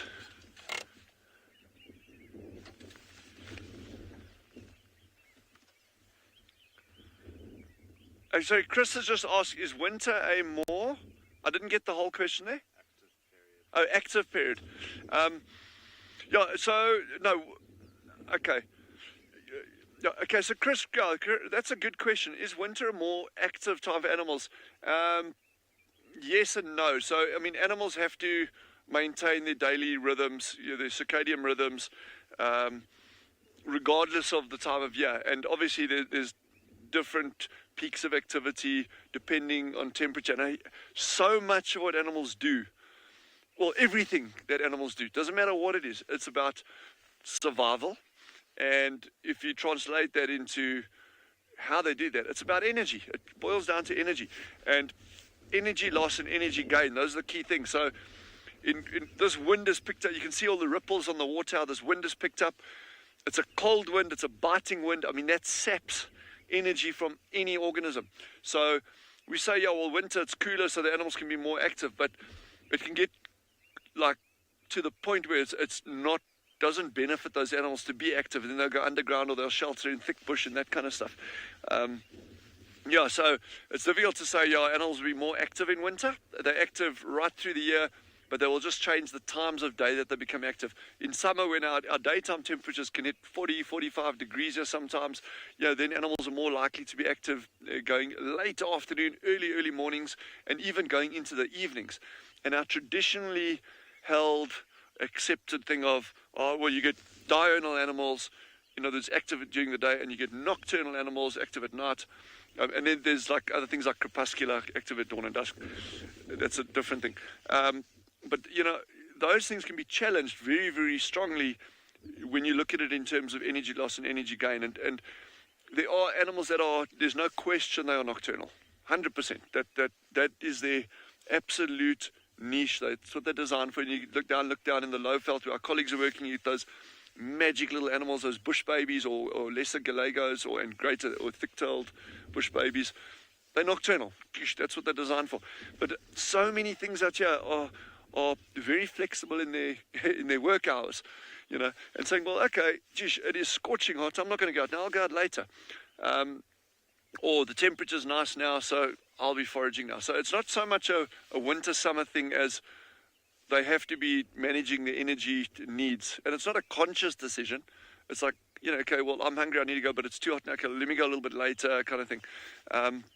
So a lot of it's driven by temperature rather than time of the year. And because we don't have anything that hibernates out here, so it's not like, Arctic or Antarctic, you'll get things, well, okay, I'm an Arctic fox, I'm going to go into hibernation, or a polar bear, or brown bears, grizzlies, those kind of things. And, I'll just go dig a hole in the snow and like sleep it out kind of thing. We don't have those kind of extreme temperatures. So it's really, it's year-round work here. Just whoosh. I'm just going to make a quick walk around this. I'll see if there's anything of interest that we're going to follow up on.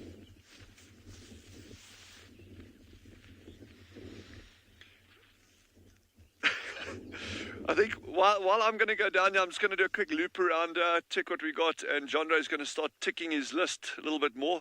Sorry, what was that, Jean-Dre? No, he says he'll do it. We can head over to TRISHALA and see what they got on that side.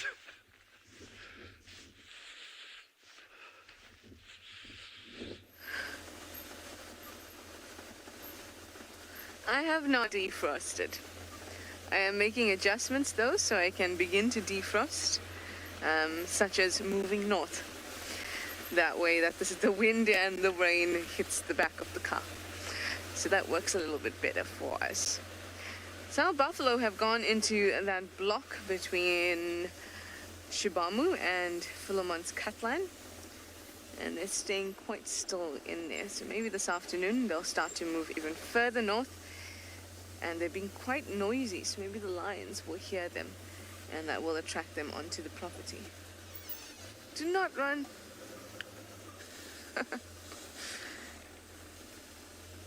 It is a duiker. But I guess you guys knew that when I said do not run. Under arrest. Nope, that still didn't make it stop.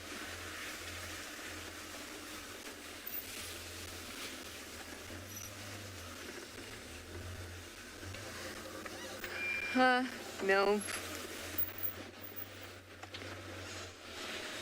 The suspect has run off.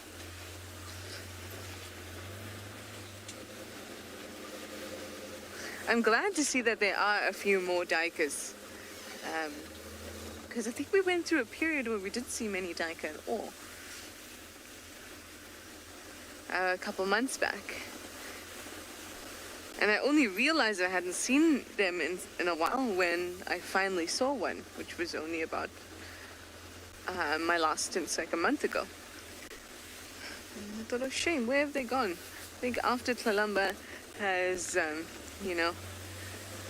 really depleted their population here at Djuma, they decided to move away for a little bit.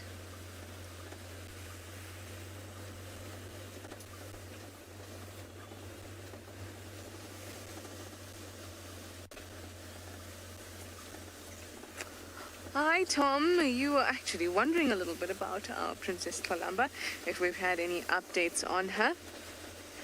None so far. The last time she was seen was the night that I found Tingana, 4 nights ago? I lose track of time when I'm here. All blurs into one big game drive. That evening she was at Vuyatela Pan. And that was the last update that we had on her. But I do hope to see her before my stint is over, which gives Tlalamba until Saturday to make an appearance. I mean, there's lots of things I would like before my stint is over. Tlalamba, Tandi's a little man. All of that would be awesome. But I'm glad that the cubs have come out. The hyena cubs. By the way, I did go to the den just to check it out, and as expected, there was not much happening. Sorry, I saw something move towards the bottom. And then the one leaf looked a little bit like a snake. It looked like that. But in fact, it was just a leaf. And the wind. And my desperation to find some animals. So we can try the den this afternoon when it's a little bit warmer and not as wet, hopefully. Anyway, let me send you back over to Dylan, my guest for tonight's Fireside Chat.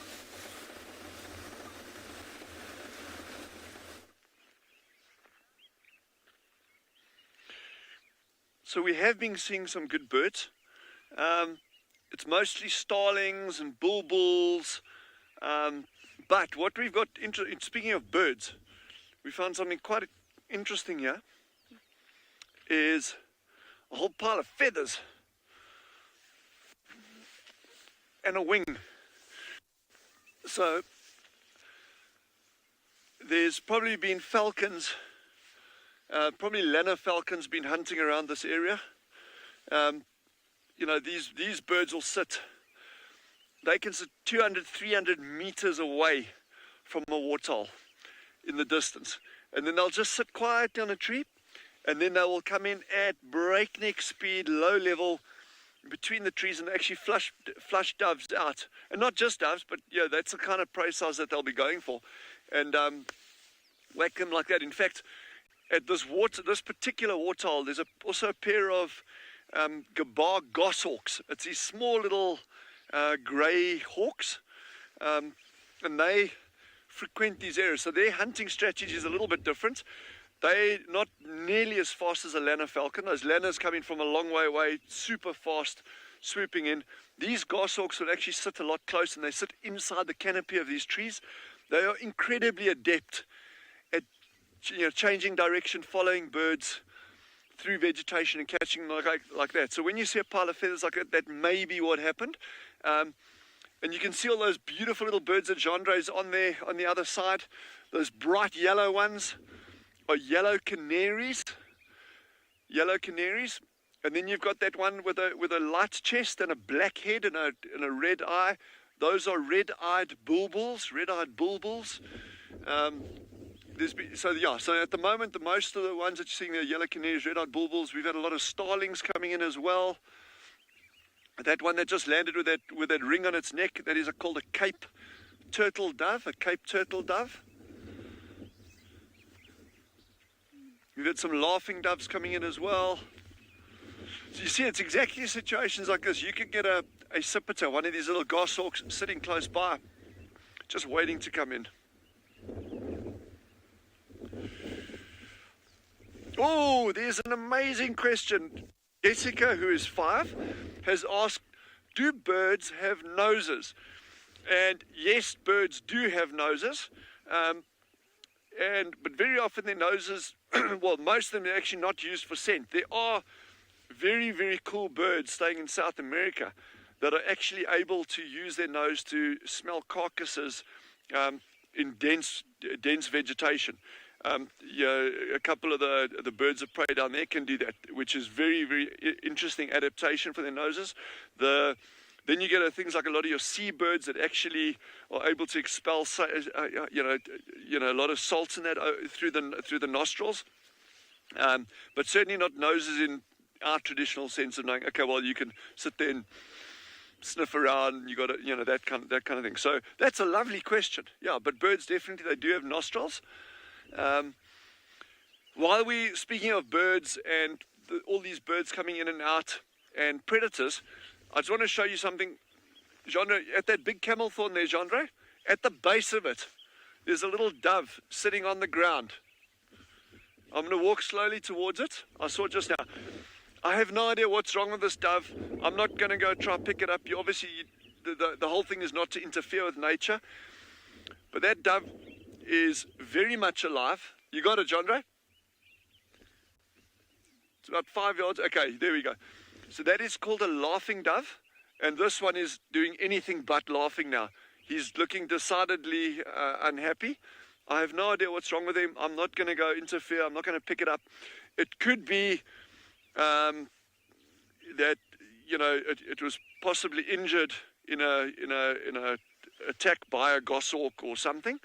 But it just shows a dove like that is now fair game for any little predator that might come along. It could be like a mongoose. We get these gorgeous little mongoose here, where our colleagues are working in the Lowveld. They got them as well, called slender mongoose. It looks almost like a weasel kind of animal. But these ones are lovely reddish brown color with a black tip to the tail. Oh, okay. Chandra, have a look at that bird on the far side of that next bush with a long tail. Have you got it? Hey, okay, so that is called a shaft-tailed whiter, Now that bird is so cool. I'm so glad, because going so late into the season now, most of those, that's the male. Okay, most of the males have already lost those long tail streamers. So that is really, really nice that we can actually get to see the male with that. Jeesh, that was a nice one. So that's a shaft-tailed whiter. Still lots of bulbuls. Lots of yellow canaries. That's actually the majority of the ones coming in and out now.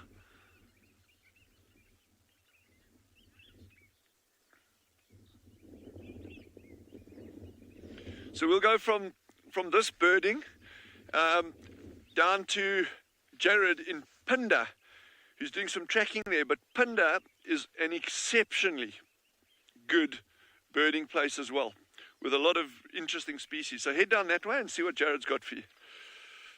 So we've been able to find some tracks of the 2 south male cheetah that I mentioned we were looking for. Tracks, and then another set of tracks over there. So I just want to quickly show you how I know this is a cheetah track.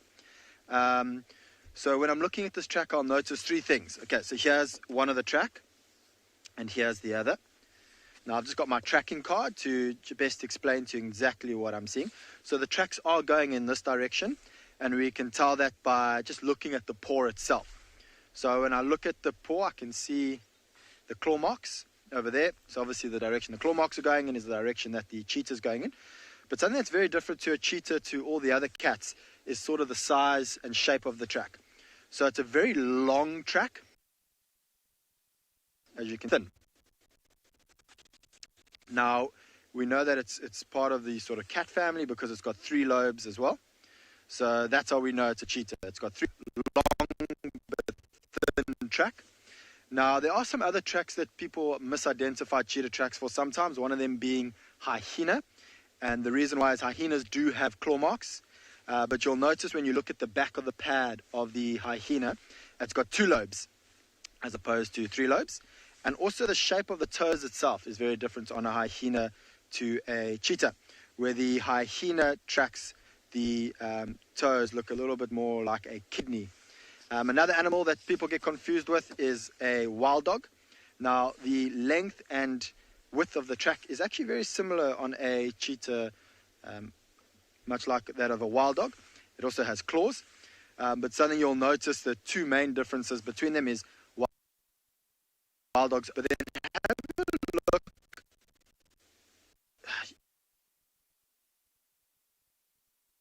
If I put a cheetah, at least in the sand, this gap over here,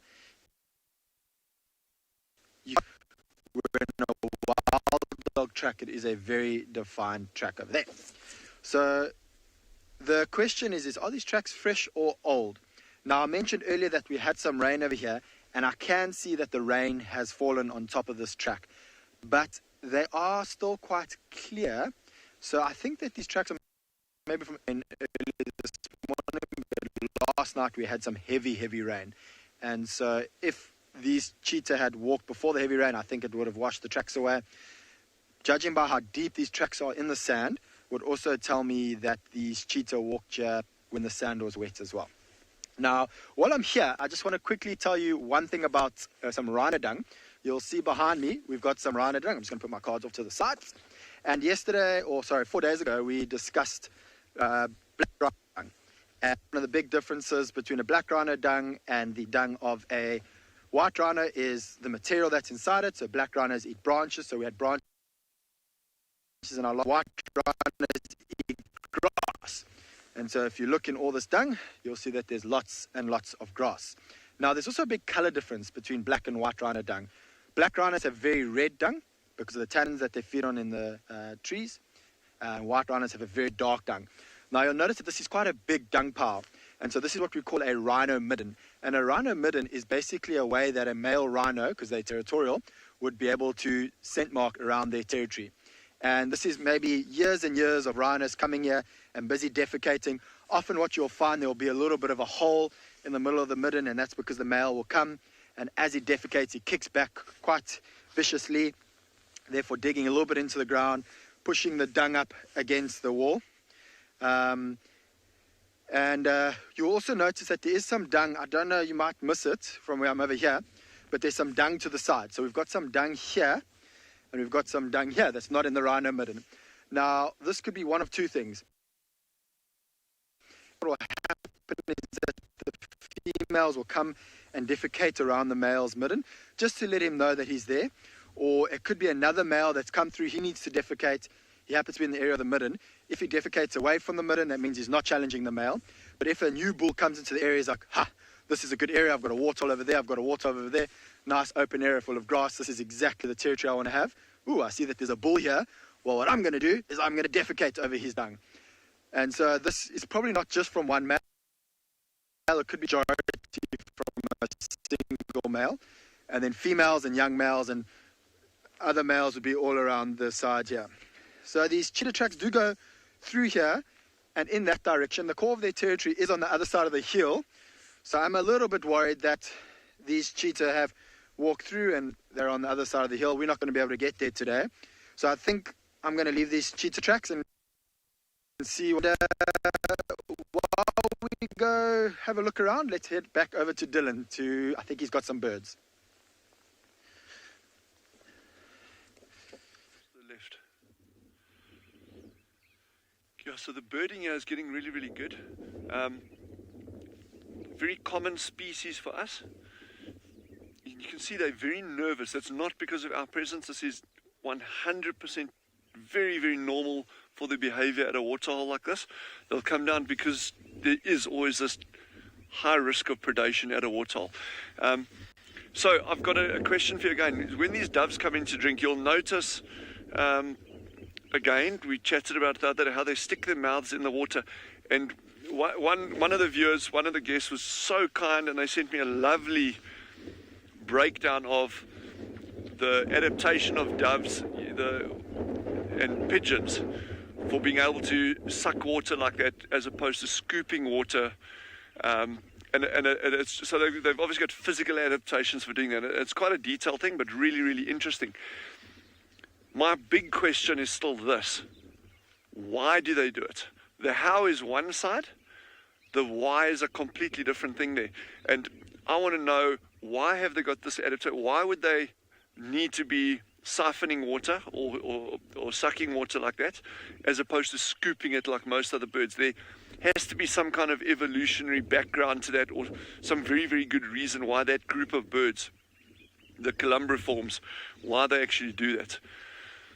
So those the beautiful big grey ones are the doves that we're talking about, that they suck water. Yeah, and those are Cape turtle doves. And then we've got Chandra just mentioned to me, which one are you on now? Like, what are you on the doves, eh? Okay, Cape turtle doves, good one. Then there's a dove, if you pan slowly to the left, there's a dove with a very black chest. You won't miss it. It's like unmistakably black chest. If you just go along the edge of the water, right or left, it's a very small dove. It's just it's flown away. Cricket, that's a great point. You didn't know that doves could be so interesting. Doves are fascinating. The bird on the furthest right. Now, furthest right is that small dove with a black chest. Just pan slowly across to the right, you'll see it. That's a very pretty dove. So doves are, okay, just float away. Just stick on the starlings. There's those bluebirds with the doves. So doves are fascinating, and every single bird out here is fascinating. So where those bluebirds are with the starlings, those are Cape glossy starlings, and then you get those other birds to the right of it, immediately next to them. Those are also starlings. Those are called wattled starlings. You see where that white rumpus that flew away? There they go.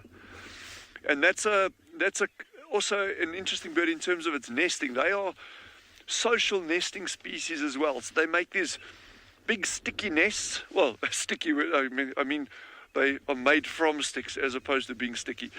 And so you get these big flocks of them going around, and they'll nest in these colonies. So you get them pairing up in their groups.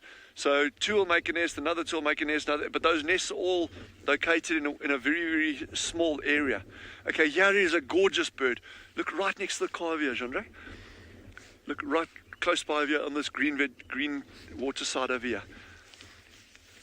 Okay. There's yellow canaries there, and this one closest to us is a dove with a Namako dove alongside, and the next one is a golden-breasted bunting. But look at that bunting, eh? With the black and white facial markings. And that golden breast. Oh my word, look at that. Eh? GCM, that is stunning, eh? And then just behind it are all the yellow canaries that are in and out there. Wow, wow, wow. And that's the thing, you just got to sit. So, I mean, the temperature's cold, but these birds still have water requirements. They've got to meet their daily water requirements. And even though it's cold, And I'm the worst for drinking water because I hardly touch the stuff. But, you know, this wind is dehydrating any organism out here. And so these birds, even though it's super cold, they still need to be drinking water. And that's why it's always productive. Just sit quietly at a waterhole like this and you'll see some really, really good stuff coming in. What I enjoy about this as well is, again, it's that old thing of you never know what you're going to what's going to arrive. You know, you can be looking at all the normal ones, you know, yellow canaries, black-throated canaries, bunting starlings, doves coming in, and then just out of the blue you'll just get something that is rarely seen or hasn't been seen before, rocking up. So it's always worth, and especially in the summer months when we get these big storm fronts coming in, then you get birds like crazy things that get blown off. We've had a Sabine's gull that we've seen here. It's from the west coast of South Africa. It's probably almost 1,000 kilometers away from us. We've had a Sabine's gull rocking up at a waterhole there before. Yeah, we've had pelicans, we've had flamingos, really Caspian plovers, you know, some really, really weird things and very, very special things. We had a Makoa duck rocking up the other day. That was also a new one for the books. So, yes, for those kids. So the yellow ones there are the bright yellow ones are the males.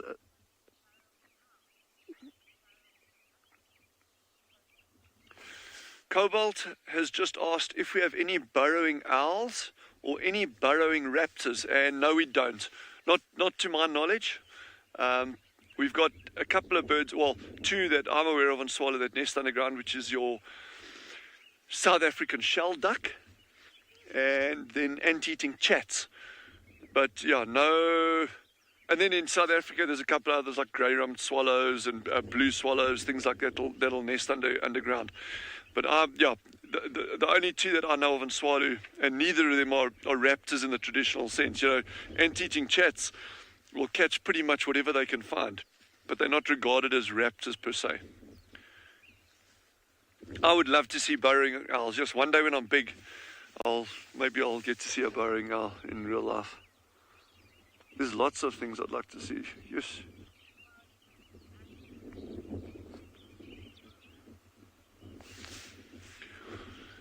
Geez, TRISHALA is pulling all the stops out this morning. She has a chameleon in daylight. So head over that way and then Jean-André will keep ticking his bird list here quickly.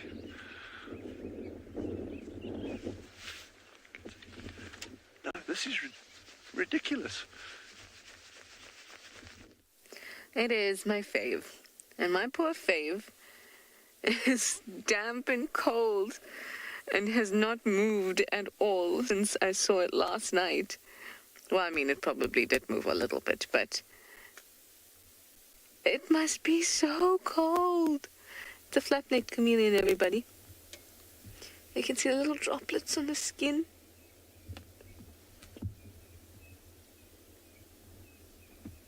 Oh, I feel so sorry for you.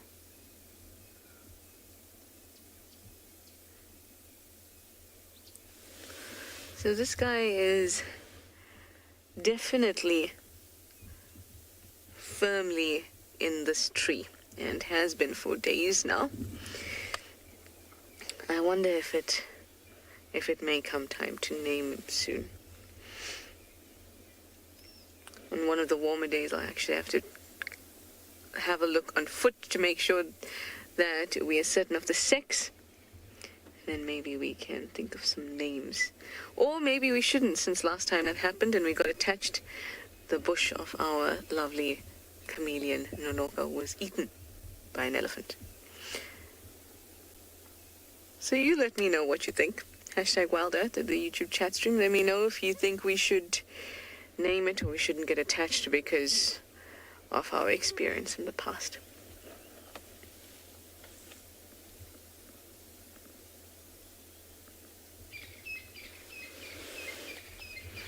I think out of all the flap-necked chameleons I have ever seen, in real life at least, this guy has got to be the largest. And females actually tend to be a little larger than the males. So perhaps this is a female. 30-35 centimeters with the tail is considered a pretty large individual. I'd say that this individual is about 30 centimeters stretched out. Maybe even a tad more.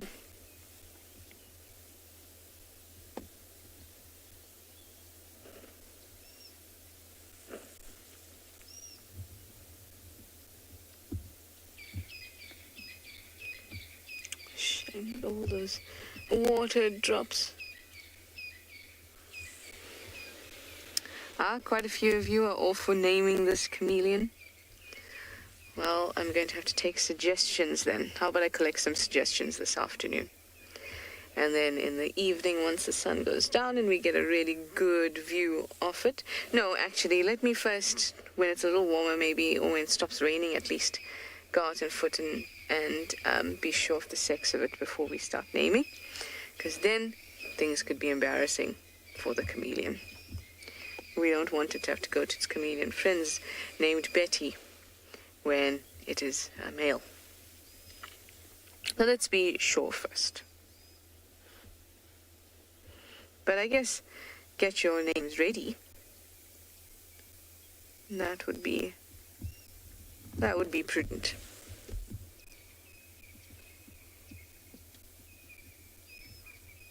As much as they won't like the cold, they do like that it is a little bit moist, because the reptile's greatest challenge is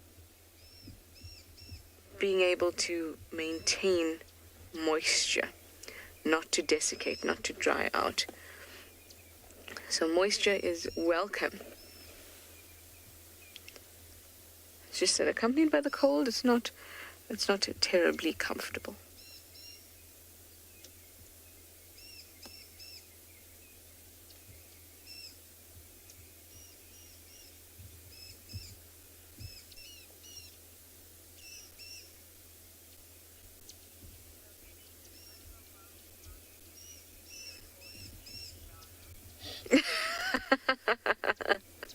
That is very funny.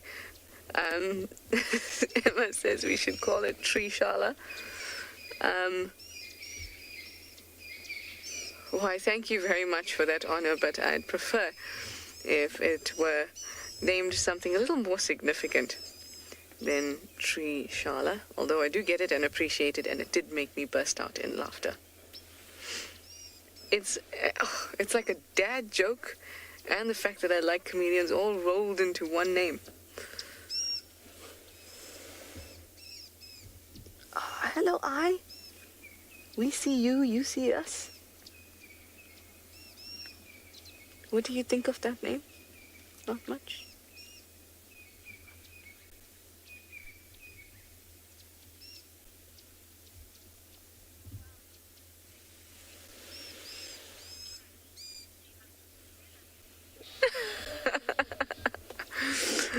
Thank you, Emma. Emma just asked me to send you over to Trish, but instead I think I'll send you over to TAYLA, and you can ask her what she thinks of TRISHALA.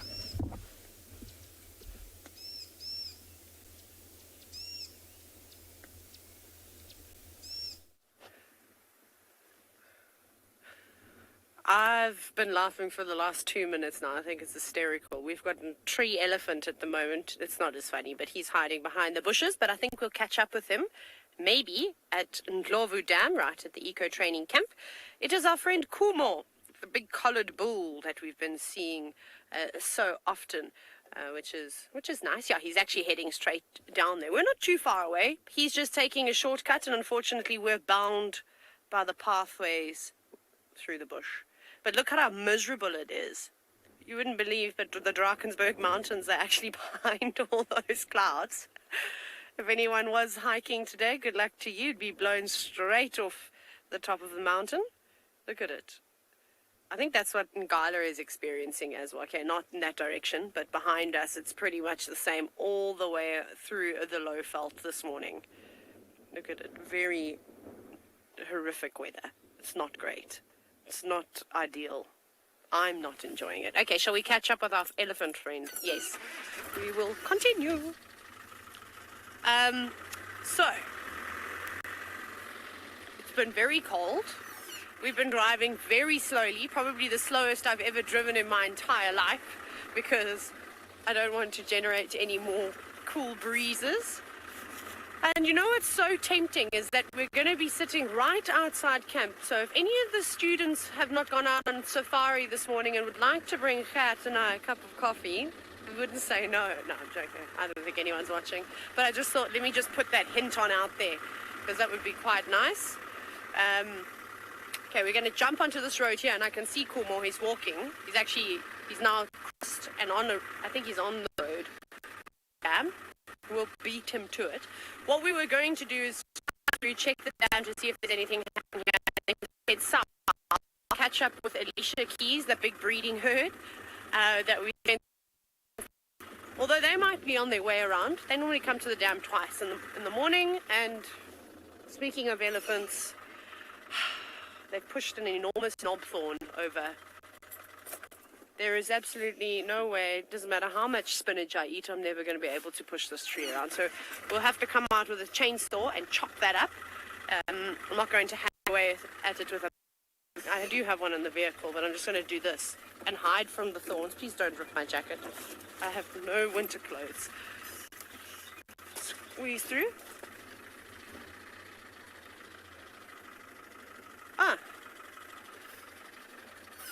Seems as though I'm nothing more than a dark screen. Right, off you go back across to TRISHALA and TRISHALA and see how they're doing.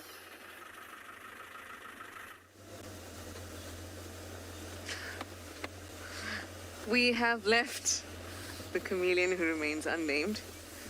Although I must say TRISHALA is hilarious and TAYLA thinks so as well.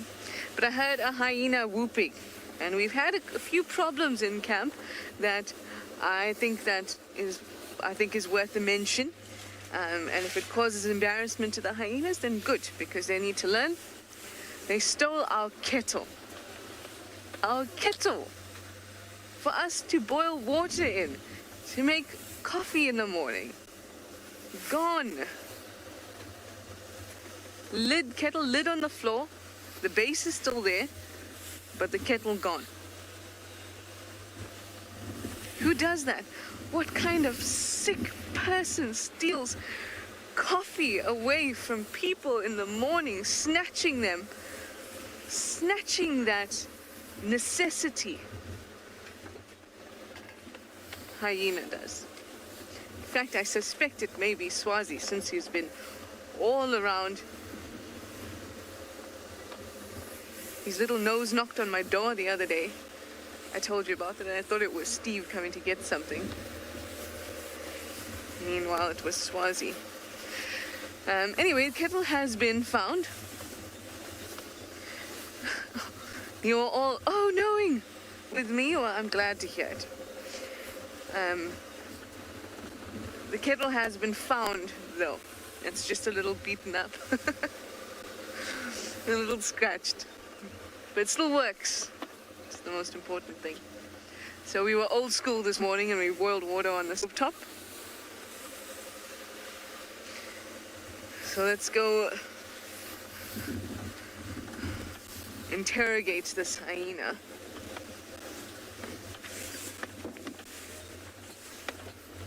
This road is going to be a little problematic because of the rain, but we'll just take it slow.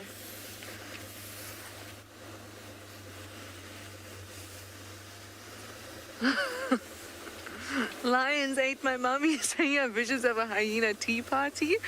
Do you know what I imagine? I imagine a hyena with that thing on its head, like that pot on its head, walking around, marching out like the king. That's what I imagine. Yet again, another one of Lauren's shoes is eaten.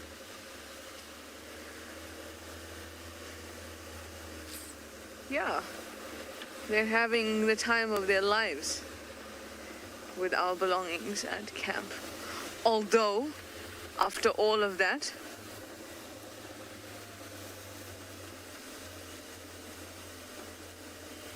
hi Stefan, you'd like to know who has the strongest stomach acids, vultures or hyenas? I don't know, but I know that vulture stomach acid is about 1, pH 1. We are sitting between about 3, our stomach acid, so it's still pretty intense. But the strongest type of digestive fluids, I know you use the word strong, you use the word stomach acids, but stomach juices don't always have to be acids. They can be bases as well. And caterpillars have a pH of 11 for their gastric juices. That is pretty intense.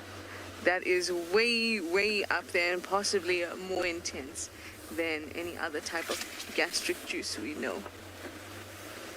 pH of 11, that's incredibly basic or alkaline.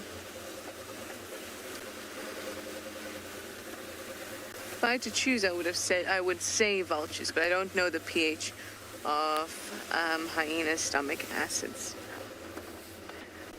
Possibly around this, definitely more acidic than our own.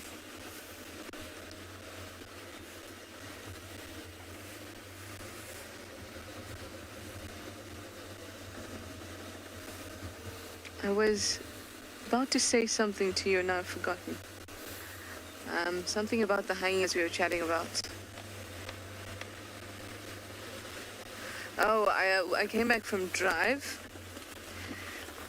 one of the evenings, and now because it's frigid when we get back and everyone just wants to warm up, we tend to kind of like dish up our dinner, eat super quick, and then go downstairs, or sometimes just go to our rooms because it's so cold without dinner. So this night I dished up very quickly. Came straight off drive, dished up, sat at the tables and started to eat. And I was joined by Swazi. He just walked into the camp, not even, so usually they'll just hang around at the periphery, not in the middle of the camp. The middle of the camp is where everybody lives, where the kitchen is, where our dining area is. He walked straight into the middle of the camp and just sat with me. And I had to shout at him with a mouthful, "Hey, you go away. You can't eat my food." I feel like that's what this buff is saying to me. Interesting. So the buffalo are all the way from Treehouse Dam all the way up here, almost towards the fire break in the north by Gallagher shortcut. So they're spread throughout Djuma. Interesting. I say interesting because that leaves a lot of space for individuals to get left behind, to disperse a little bit further than the herd, and for lions to take advantage of that.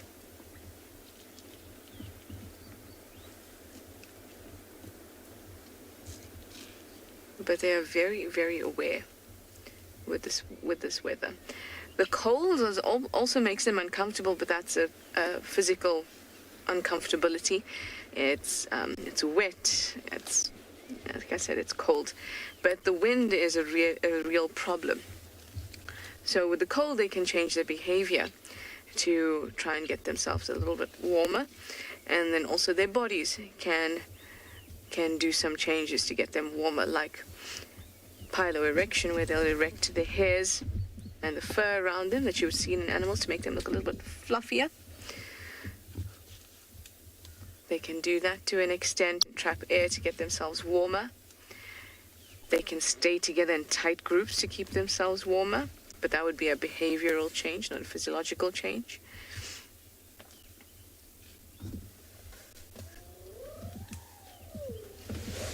Can you hear that hyena? If we find this hyena, this is the hyena who's been taken from camp, because there's a very distinctive whoop. It sounds like an ambulance. There it is. I am going to move up and have a look because I want to know who it is. I have a feeling it's Swazi, but that's the hyena we hear around camp all the time.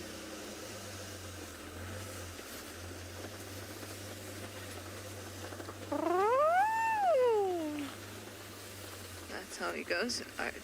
Our beefy friends are a little close. Maybe we say hi quick.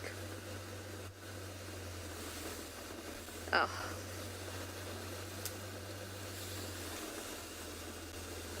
No, we can't. Let me see if we can do this.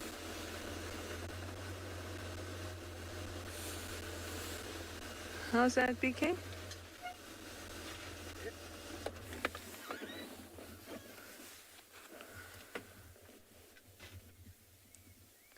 Hello, mister. I have heard that the distance from point to point on a buffalo, or at least the, what do you call it, the record, but not verified, but I've heard people say 1.5 meters between the point of horns. I think that that's quite impressive, if that is true. Anyway, let me send you over to Jared. He has some nyala, and I'm going to catch up with whoever this naughty hyena is.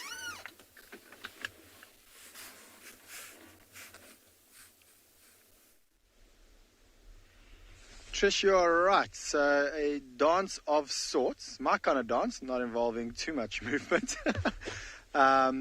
It's got various different names, and one being lateral display. So myself, you can go on the male on the right. It looks like the male on the left actually just submitted. So I think we caught them a little bit too late, but the male on the right still seems to be a little bit into the dance. And so what they're doing is they're sizing each other up. Now, male and Nyala, when they do fight, it is quite a vicious fight. And they've even been known to occasionally wound each other and fatally wound each other. So instead of fighting like that, they prefer to do a lateral display. And this display involves making that silvery white mane up on the ridge of their back stand up. You'll see that the male's tail will stand up as well. And at the moment you can't really see it, but underneath that thick tail is quite a lot of white. And so display that bit of white, display that white mane down the back of on the top of their ridge. Oh, no, it looks like the male on the left's decided he's going to engage again.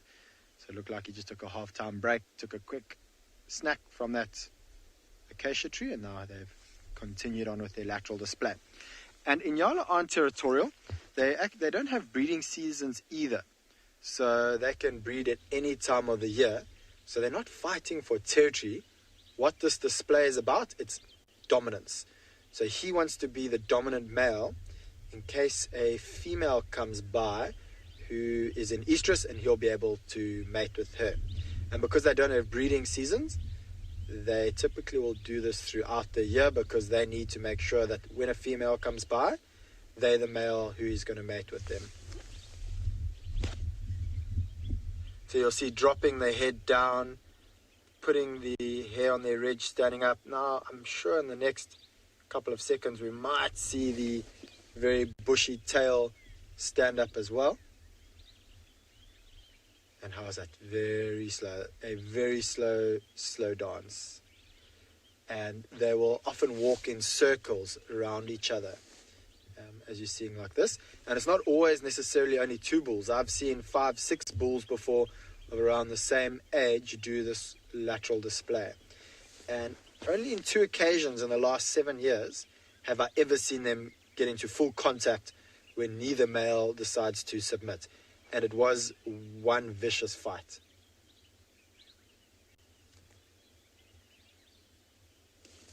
Sometimes they get distracted, like the one on the right. You'll see he's pulling out again, but that's, I think, the same male earlier that sort of submitted for a bit and then engaged again. And that is quite typical to sort of come in and out of this display. And he's generally the male who will lose this epic dance-off. Now, unfortunately for them, this is also a period of time where they are the most vulnerable. You can imagine having your head down and they're watching their opponent carefully, that they're not taking too much note of what's around them. And leopards, lions, and even cheetah will take advantage of male Inyala during this display because they know that they're so preoccupied. There's the tail up. Have a look at the big white flash underneath the tail. Wow, That's incredible. And it's so clean. I'm sure the bit of rain last night helped to wash off any dirt off that white, which is making it stick out far more dramatically.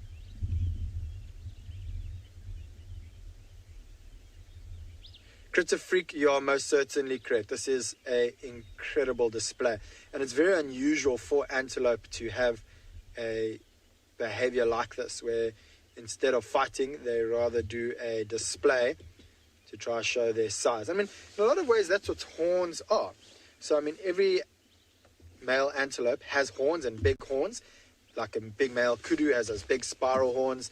And that is also a sort of display towards both males and females about their size, their condition, and hopefully impress the females and scare off males. And although Inyala do also have horns, which will play part of that, they do this display as well to hopefully ward off any other males wanting to be dominant in this particular area. Looks like once again they're having a quick bite to eat. Their little break between rounds. Well, the male on the left started to walk off again.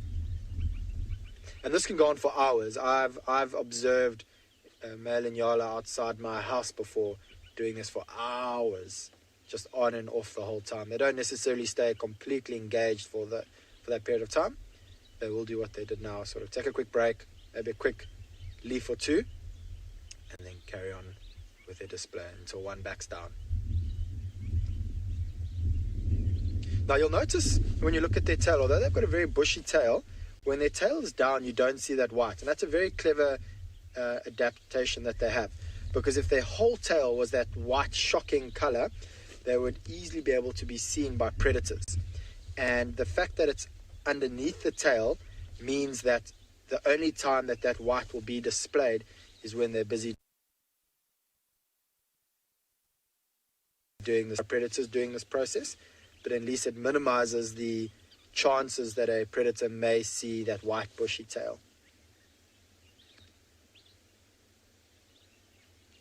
And there's a lot of theories as well behind, so a kudu also has that white underneath their tail. Chris, yeah, you would imagine that they would need to do some replenishing, but fortunately they're not exerting too much energy. So I'm sure that they don't need to eat or drink too much. So like I was saying, there's a bit of a theory to other reasons why they might have that white underneath their tail, same with male kudu. And one of those reasons is that when they're running off, they lift their tails up just like a Inyala would do. Oh, we actually got kudu running just behind them, which are lifting up their tail as they run. And just like a warthog puts its tail up when it runs, you'll often see kudu and Inyala do that as well. It acts as a follow me sign so the rest of the group can see where they run to. But they believe that kudu and Inyala, they recognize the fact that they put up this white tail and the predators might be able to follow them. And while the lion's busy chasing them, their tail's up, if they run through a thicket, they drop that tail down. And therefore this predator that's been following this flash of white will lose it for a second or two, and that's because he's been focusing on that color more so than the antelope, and maybe he will lose him, and that extra second or two that allows it to keep changing direction might mean that antelope can disappear.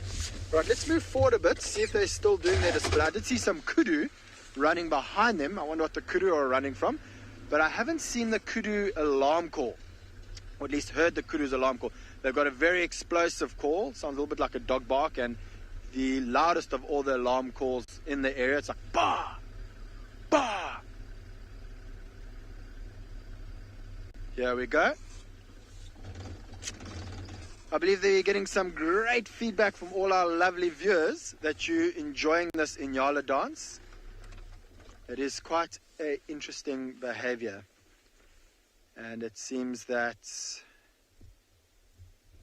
they have now either completely given up fighting or they're just taking a quick break. So it's a very good opportunity now for us to zoom in and have a closer look at all the different colors on the Inyala. Looks like he's got a strange line just below his mane. Trying to get a little bit closer. I wonder if that's an old wound. Maybe from the horn of another Inyala. one of the colors I love on an adult male Inyala like this, if you look at the tips of the Inyala horn, you'll see that they go white, and you can often age them by how long that white tip is. And I've always wondered what would the purpose be for that white tip. I'm not sure if any of you back home know what the purpose might be, and if you do, please do send through your comments. I've tried my hardest to search why or what benefit having those white tips might have, but I've never been able to find a good reason. Oh, look, he's just lifted his head up. He's probably heard something. You'll notice quite big ears, much like kudu, who have massive ears. I think in relation, or in proportion, the kudu's ears are bigger than the Inyala, but very typical for a browsing antelope. So a browsing antelope meaning that they eat leaves, and so they're generally in much denser vegetation. And because they're in denser vegetation, although they have good eyesight, they need to rely very heavily on their sense of hearing, just for that breaking of the branch that a leopard might accidentally do as it steps down while stalking an Inyala. In Phinda, we've got a very high density of Inyala, apparently the highest density of Inyala than any other reserve in South Africa, and so it is one of the favorite prey species for leopard. I'm just going to reposition one more time. I think he's going to walk into an open, which is going to be great. And because they are antelope that spend a lot of time in dense vegetation, that is why leopards tend to hunt them quite a bit. Lisa, I agree. I couldn't actually agree more with you, at least with the antelope that we get here on Phinda. Definitely the most beautiful faces. Have a look just below the eye. You'll see those two white dots, that white band between the eyes, and then the white around their muzzle. And something I also love about them is that mane that comes down their neck, and then they get that little bit of white banding again.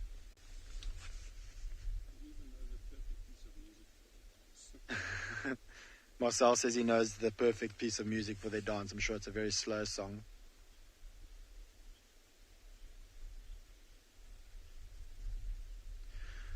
Alright, while this Inyala works its way around this thorn tree without trying to be too affected by the thorns that those juicy leaves will be protected by, let's head over to Dylan, who I'm sure is just as hungry as this Inyala.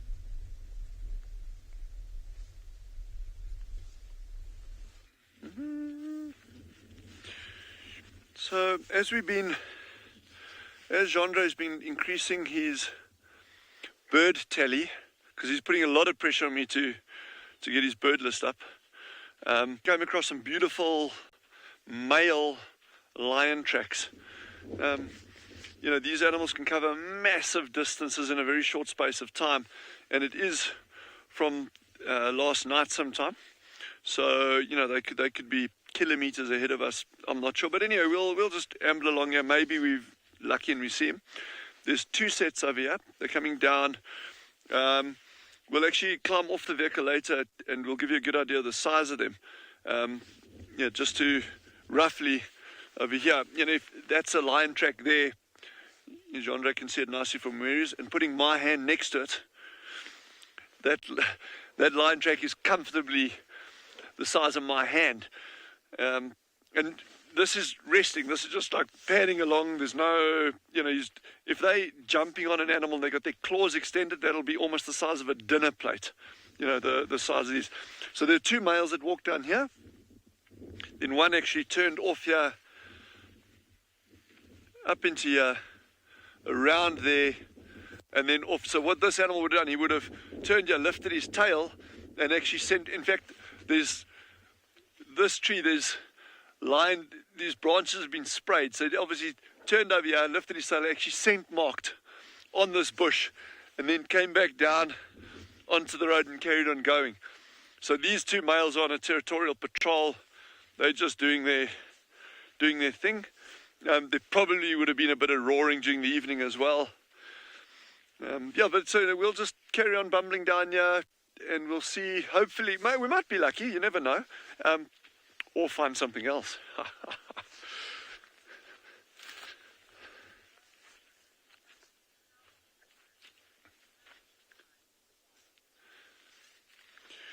So for those of you wondering, we've got 2 prides at Tswalu, 2 prides, and those pride sizes vary, you know, depending on how many sub-adults are in it and how many have left. So yeah, we're not sure of our exact numbers. But aside from the prides, then you get these sub-adults when they move away from these prides that are covering different areas and that.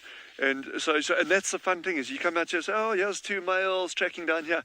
But you can encounter any other individuals as well, sub-adult males, females, and your pride structures, you know, we tend to think of a pride as, okay, there's a unit, and they're always going to walk together, and that's just what they do. It's not the case. Excuse me. Females that have had small cubs, or that have got small cubs, because they have small cubs. Females with very, very small cubs will often... So I'm just checking if there's anything else here in terms of cat activity here. But females with very small cubs will often stay away from the pride for a couple of weeks before they actually introduce them to the pride, and they will hide those cubs and then intermittently join up with the pride, and then but they'll often hunt by themselves as well.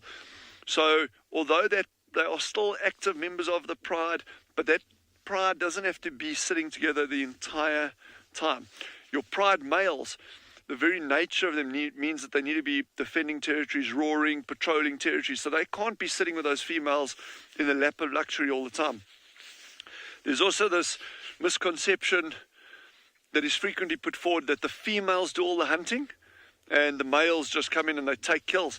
Absolutely, the males will take kills if they're there. On larger carcasses or smaller carcasses, they may even take the whole thing if the female catches it and they hear the kill, and they'll come in and they'll take it, no problem. But your males are instrumental in tackling large, dangerous game. And I'm talking about like things like buffalo, young elephants, giraffe are classified as dangerous game. There's lots of accounts of leopards taking hippos. And that's often your males that swing it in the favor of the lions. But if you think about the ecological benefit to the lionesses of letting males take kills, it's crucial, because your males are the ones that are defending the territories. They're the ones that are often running big risk in terms of fighting with other males and that. So, and your females, the risk that they run is the moment there's another male takeover of the pride. As we know, they go in and they'll kill whatever cubs they can find. So there's a huge amount of benefit to the lionesses of a pride. If they do catch something and a male comes along and says, all right, well, cool, no problem, have the kill. But males are incredibly adept at hunting. You know, they are brilliant, brilliant, brilliant hunters. Single male lions can hunt as effectively as a coalition of males or females in a pride. So, but anyway, we're going to head back over to Steve and see what they got down on that side, and John and I, we're going to carry on doing some good birding for him.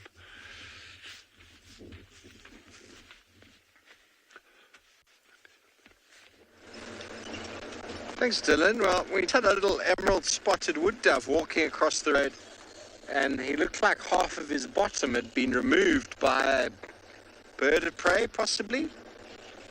Still able to walk and fly to a degree. Poor little fellow. Still alive, though. And we're just following up on lots of vultures on and around Simbambili. And now the rain is returning. On a day like this, vultures, if they've been feeding on something, will remain for days afterwards due to the temperature. They're not able to fly, really, in this weather. It's not that they're not able to fly. It costs a lot of energy to fly in cold weather. So they'll just sit and wait. And so we've decided to move on out.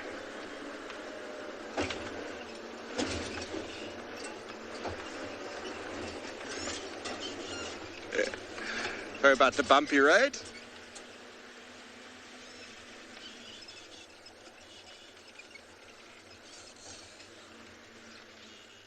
Gillian, when the weather's bad, they just sit. They sit and they wait, but they've got very broad wings with little fingers for bleeding the air off. And when the temperature increases, we generate thermals on the ground. They generate up into the sky, and vultures are very, very good at catching thermals. And so they elevate that way. Costs them no energy to do so. very efficient way. And if there's no thermals, they're just going to sit. They might move from one another, but they don't really wear cold weather. 35 feet of vultures been seen before. I think it was Egyptian vulture seen by a passenger plane, just sort of hovering high in the sky. It's pretty cold up there. Well, lots of adaptations for that. Birds obviously store a lot of oxygen inside their bodies to make them inside bones and air sacs. Well, I don't think they store it in the bones, but the bones are hollow, making them very light. And the vultures having a very broad wing for their body mass that pick up like a glider. You've seen a glider before, of course. For the body mass underneath the glider, there's a very large wingspan. That's to pick the glider up, to use the completely energy efficient lift.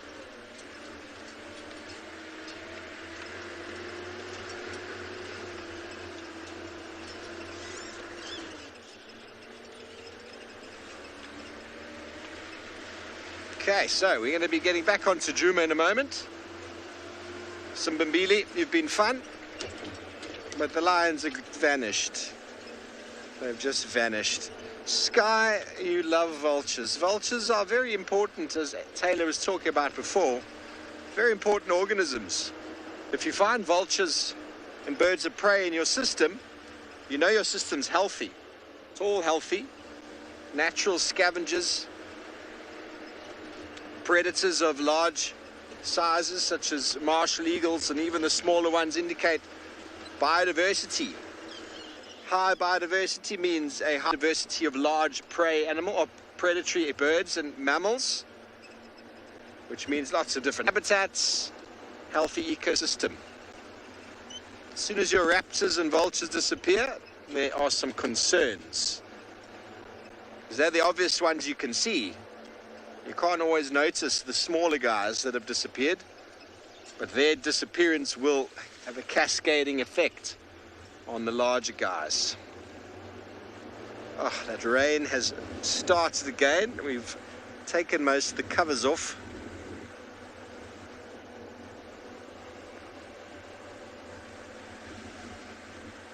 Very good. Well, while we turn on to Djuma now in the next few moments, let's send you over to Trish, who's been enjoying the morning on TAYLA.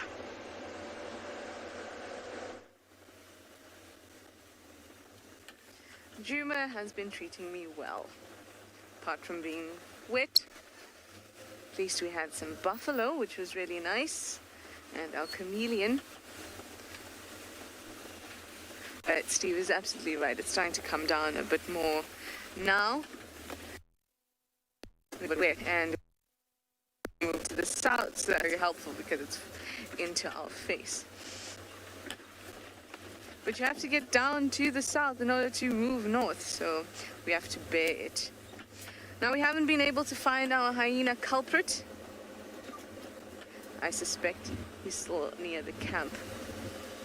Now, also in this weather, the roads that we can drive are a little restricted. That's why both Steve and I are in the west, where the roads are a little bit flatter. In the east, the roads are quite windy, and also the drainage goes through them and all the little tributaries.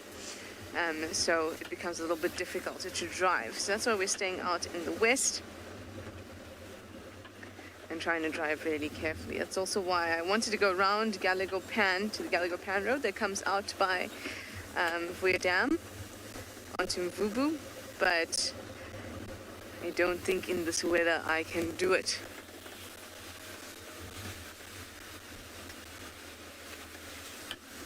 I thought we would see some ellies today because of the weather. And also I've been seeing lots of elephant dung around.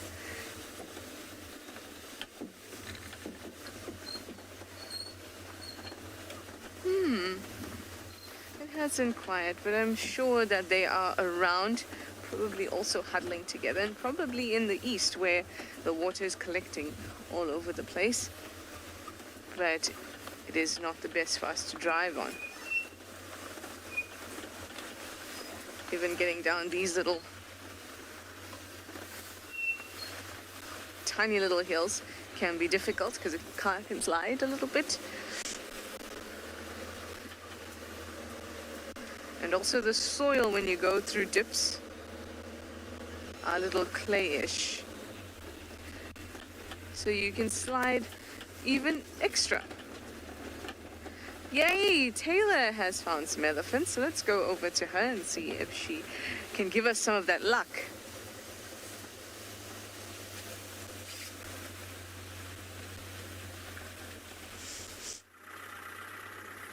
We did, and we wanted to show you more drinking at the dam, but unfortunately the signal hasn't been great today, but I suspect that's due to weather.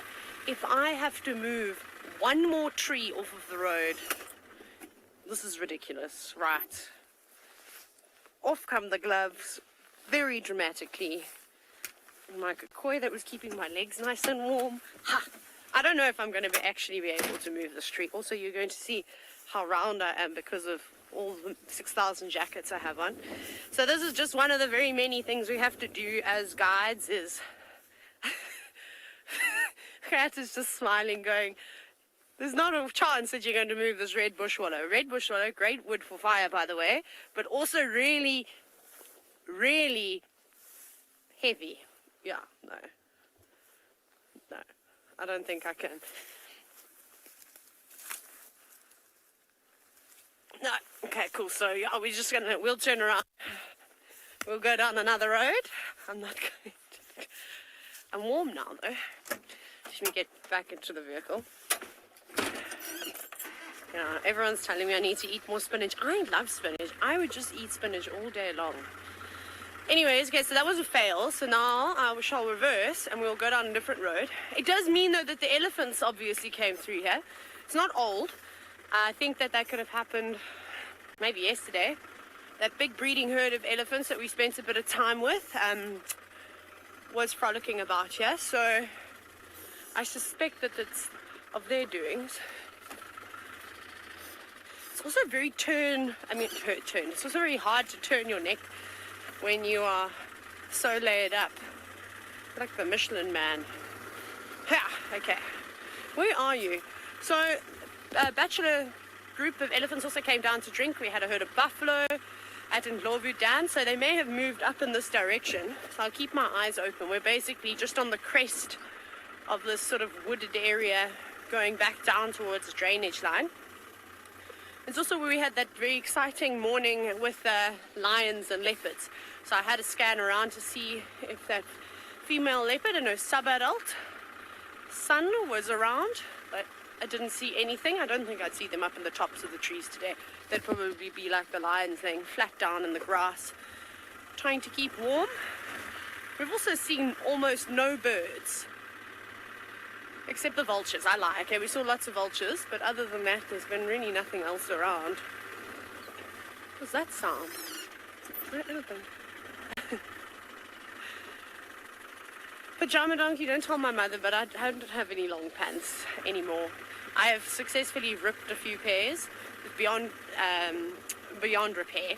So, and Hoedspruit is not really the town that sells, everything that you'd think that you need. So sadly, I went looking for long pants a few days ago. I was not successful. They were not appropriate work pants. So yeah, as long as the top half is warm, it's okay. And then you drape things like kakois, and I see I have had red blanket fluff also on my legs. I might have to bring my duvet out with me. Okay, well, I'm going to try and sit and listen and hear if I can hear any breaking branches and find those elephants. Off you go to Tswalu, where they are just starting to thaw out.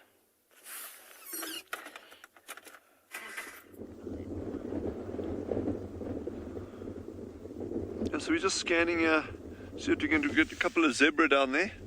Birchill zebra, also called plain zebra. Good lion food in this area. Otherwise fairly quiet. This wind has just been picking up. In fact, Jandre, if you can go over those big mountains in the distance over there to the right, to the right of your frame, we can all see over the tops of those mountains. I mean, look at that scenery, how beautiful it is. But see those very, very fine scudding clouds creeping over the tops of those peaks. And the temperature since we went out this morning has just been dropping. From the time we left to where we are now, it's probably gone down about 5 or 6 degrees already. So yeah, we thought the day would be warming up. Well, it's just gone the opposite direction. So you probably find like a lot of the animals are actually sheltering now. But how magnificent is that scenery, eh? Wowzers. I love it out here.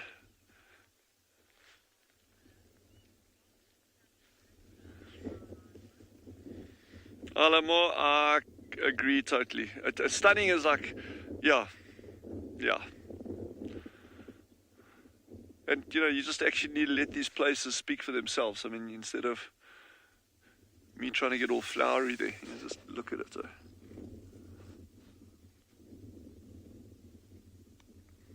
And we just use these high vantage points every now and again, and just scare. And you never know when I get a cheetah sitting on a dune crest, or we've had some good.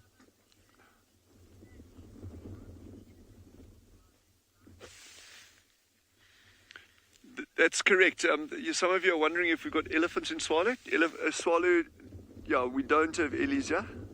No elephants. And there's a number of reasons for that. But, you know, these environments are very sensitive, these semi-arid areas. And elephants would have a massive, massive, massive impact on these environments.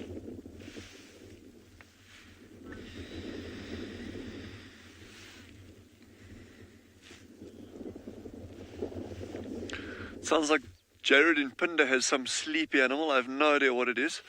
But head over there and let's find out.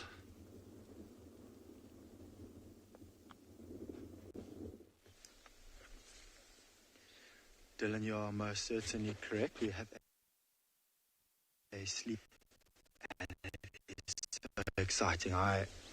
You have no idea how excited I am right now. This is not a white rhino, everyone. It is a black rhino.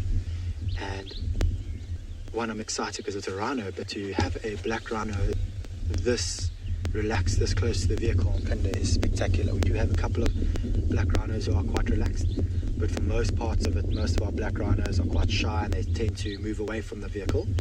But this particular individual couldn't care about us at all. And I'm amazed that he's busy sleeping at the moment. Maybe it's because this is normally the time of day when they're up, moving around, busy feeding on trees, busy browsing. This particular area where but this is not what we expected. We expected to maybe see the back end of a black rhino moving off into the thicket while it feeds. But to have one feeding right by us is spectacular. Now, something you'll notice when you look at this black rhino, you might think that it's quite a young rhino, because in fact, this is probably a fully grown black rhino, and I think it's a male. A bit difficult to tell for now, but just looking at the size and how wide his horn is, I think this is a male rhino. And size-wise, black rhinos are much lighter or smaller than that, or males probably somewhere between 1.2, 1.5 tons, maximum about 1.5 tons. I don't think he's quite there. Females much less than that. And although if you had to stand up, shoulder height is almost the exact same, but their build is just completely different. They're far more slender, a little bit more stocky, I think is probably the right word. And you'll see while he's busy sleeping, his ears is moving. So he's got his one ear, his left ear, our right, pointing towards us, and his right ear pointing backwards. And as I say that little, you're commenting about his ears, and that different fact to that of a white rhino. So when I look at the ears of a black rhino, I actually think they look a little bit more like the ears of a hyena. Now, myself, you can quickly just zoom in here. So I just want to show you the difference between a white rhino's ears and a black rhino, because the way he's lying now if you had no idea the difference between a white and black rhino, one of the things you can do is look at the ears. Now, this is a white rhino, and you'll notice that the ears are very, very long. But then have a look at the tips of the ears. The tips of the ears kind of point more sideways or 45 degrees, whereas the black rhino, his tips are straight up. Do you see that? And if you look at this particular individual over here, if you look at his left, our right, you'll see that the tips of his ears are pointing straight to the sky, whereas a white rhino points sort of more 45 degrees. To rhino was in long grass, one of the things you can do is look at the tips of the ears. Now, there are other ways to tell that this is a black rhino without having to see the lip. Obviously, the noticeable difference between a white and black rhino is the lip. Now, I'm just going to ask Marcel to come back to my book just so I can describe to you. So the lip of a white rhino, the lip of a black rhino is a little bit like a tortoise's lip. They're also known as a hook-lipped rhino or V. So their lip is like a V like that. And that's for pulling in branches towards their mouth. Where a white rhino, also known as a square-lipped rhino, has a very flat lip. And that's for pulling on the grass. Now, when a rhino like this is lying down, you obviously can't see the lip. And like I said, there are other ways you can tell the difference. Now, I don't think this book's got a very good example of it. But have a look at the back of a black rhino, and you can see it on this individual as well. You'll notice that his back is, I said, looks like a horse's saddle. So it's very arched, where a white rhino has a more flat back. And you can see when you look at this particular male as well, he's got quite a arched back. And then because a white rhino has a much larger head and a longer neck, they've got a very big muscle above the shoulder, or between the shoulder and the head, where what you're seeing over there isn't necessarily his muscle. Yes, there is some muscle in that bulge, but that's also bone and part of his spine. Now, you'll notice when you glance down the body and the flank of this black rhino, you'll see that he's got quite a few wounds and injuries. Now, those scrape marks down the side of his body, those could be from fighting, and they also might just be from trees. But when you see in the middle, there's a big round wound. And now you might think, oh, did another rhino stick his horn through this rhino? A lot of people will often phone when they see this, and they'll get hold of the ranger and say, we've just found a rhino. It looks like it's been shot, because it looks like a gunshot wound, but it actually is not a gunshot wound, and it is not a wound from fighting. It is from a parasite. Now, I'm sure over the many years of your watching Wild Earth, you may have seen giraffe with the parasite on their neck, and has a very similar parasite that rhino have. And it is a worm-type parasite that lays the larva in the skin of the rhino. And the reason why the rhinos looks far more looks worse wound or parasite is that a rhino, a particular black rhino, is far more aggressive in the way that he rubs his skin up against a branch. So that parasite. Alright, I do apologize. I believe we are having some technical issues. We are in a bit of a gully here, and it is part of this signal everywhere. But like I was saying, is that the giraffe who has this parasite, although it irritates them, they do rub it up against the tree, but not quite as vicious or as black rhinos do. They'll go find a fallen over tree, and because that parasite is completely irritating them, they'll scratch and rub very hard, constantly. And oxpeckers, you've all seen oxpeckers on the back of rhinos, buffalo, and they will eat and pick away at that wound as well. So they, although clean it from all the dead skin, they do cause it to look far worse than in fact what it is. Now, I'm just going to see if you can hear. There's a bit of wind. He was sighing almost. He's going. All right, so let's go back to telling the difference between black and white rhino, because I'm sure most of you have probably never seen a black rhino, and if you are ever lucky to go on safari, I would love for you to be able to go and be able to see black rhino. But let's go back to the book. Now, there's something that's also very noticeable, a black rhino, that you won't see on this particular rhino, because we do dehorn our rhinos, is have a look at the front horn of a rhino is what we call a primary horn. the back horn is known as the secondary horn. And look how long the primary horn is, but also look how long the secondary horn is. So with black rhinos, you'll often find that the primary horn and secondary horn is very similar in size. Although the primary horn will always be longer and the secondary horn will always be wider. But let's go to the white rhino. Have a look at that noticeable difference. Tiny, tiny secondary horn and very long primary horn. So from a distance, if you see the horns of a white rhino, and you see, okay, the horns are much longer than one. The second horn is longer than the first horn, sorry, shorter than the first horn. You know it's a white rhino. If they are very similar in size, you know it's a black rhino. Another telltale sign is that a black rhino, because they're browsers, they have a very short neck. So often when they're walking, their head's up like this, and it almost looks like their head's on their shoulder. Where a white rhino has a very long neck because they don't want to have to stretch to get to the grass. Their head's always kind of down like this. Fascinating, isn't it? The different adaptations that all these animals have, even to their different feeding techniques. But this is so special. You're so blessed to be able to have and rest.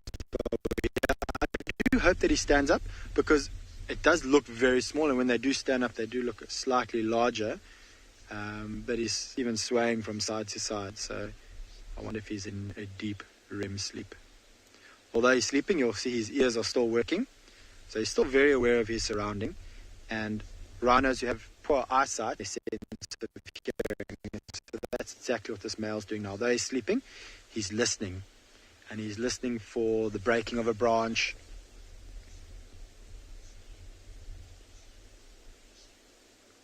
So Douglas, there's quite a few different signs that they might give off. So generally, if a black rhino, he'll stand up, lift his head high up, and he'll just stare straight at you and not take his eyes off you. Then you know that there's some sort of agitation from his side. Something else that they'll do is they'll stomp at the ground, or I'm going to do it quite quietly because I don't want to get his attention, but they make a sound like this. And that's a sound that they make when they're very agitated.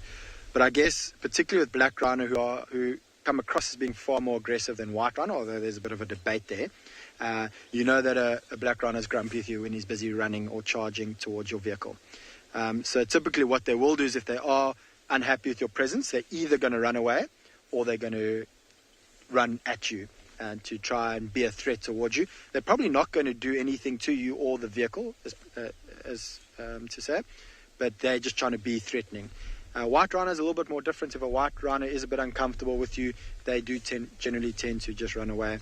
You very seldom will have a white rhino show aggression towards people or a vehicle, where black rhinos most certainly do.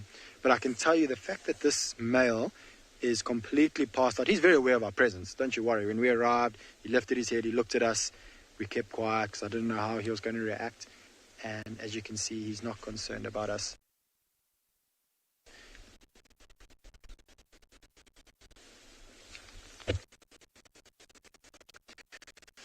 So Marcel, I don't know if you want to quickly pan into this open area. How fantastic. So we've come, and it's actually quite a large open area to our right. I'm not sure if Marcel's going to be able to see them, but we've got some giraffe that have come over as well. And not an area where you would expect to see giraffe in the very big open areas, because there's no trees for them to feed on. But they're most likely just moving through here to go and feed on some of the acacia trees to my left, so ahead of them. And we are in... Ooh, do you see what the female on the left's going to do? Look right in front of her. You'll see there's a rib cage. And in winter, you see it more so than in summer. But giraffe, kudu, inyala, they do something called osteophagy. And although they're going to look like they're carnivorous right now, because they're busy scratching around a carcass, they're looking for bones. And they won't swallow those bones.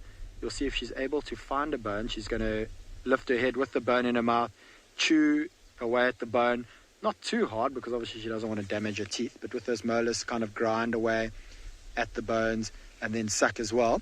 And they're going to be getting the nutrients and particular calcium that those bones will have. Now you'll see it in winter more than summer, and that's because of the lack of rains and their diets changing. That they do seem to lack a little bit more calcium in winter than what they do in summer. And I've in fact seen giraffe pick up entire skulls. And so a couple of years ago, oh, there we go, the one on the left, oh, just dropped it. So they're not doing a very good job of keeping those bones in their mouths, but a very strange behavior. Now imagine coming around the corner the very first time you see a giraffe, and the giraffe has the bones of an animal in its mouth, or in my case, the skull of an inyala. It was busy feeding on the horns of the inyala. But it is so bizarre. And just like when they drink water, you'll see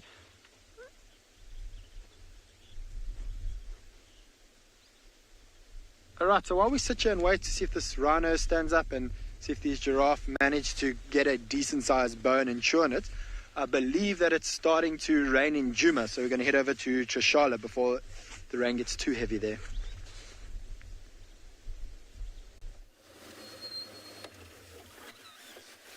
It is raining quite a bit now. That's why we've tried to kind of stop driving for a little bit. You can hear it.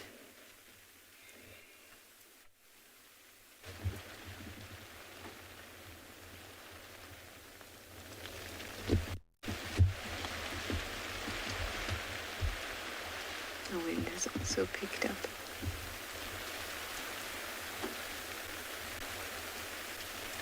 It's still soft, but it is properly coming down and getting dripped on from the rain roof and all the covers.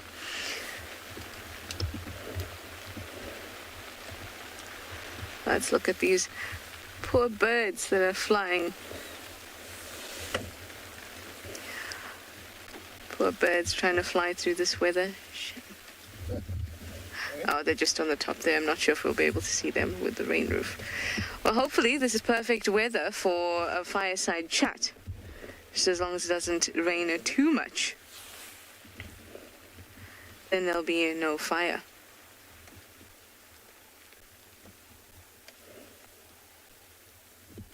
But definitely I will need to warm up. Sure, Dylan will need to warm up.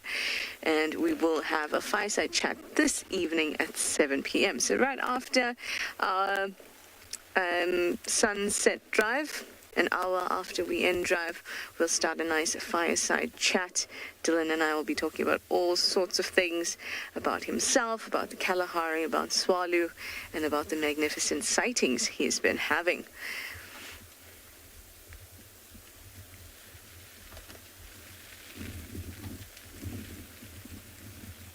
I really hope, though, that it won't rain.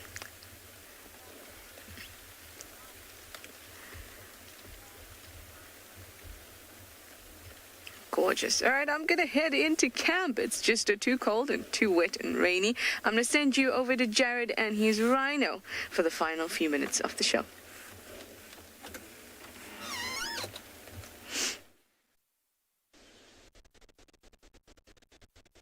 Oh, perfect timing to come back to us, everyone. Look, you can see that he's lifted his head. Now, have a look at his left eye, our right. You'll see that there's some brown there. It almost looks like war paint. And that is just from the color of the soil that's in this area. So he's been lying down with his face on that soil. Oh, he's just completely rocked over. So I think he thought, maybe, am I going to stand up, go feed? Am I going to continue on sleeping? And he has decided that he's going to continue on sleeping. Look in front of his front leg. You'll also see some of the wounds from that parasite. Shame. It looks terrible, but it really doesn't harm them too much. It's more of an irritation than anything.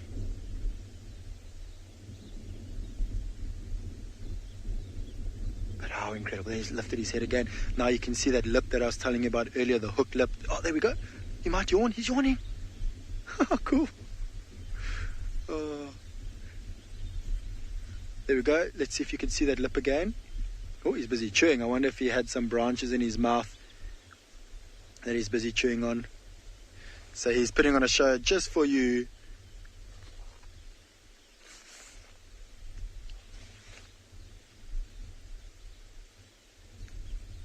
All right, so as you all know, we we do normally cut the show off at about 9:30 South African time, but the head office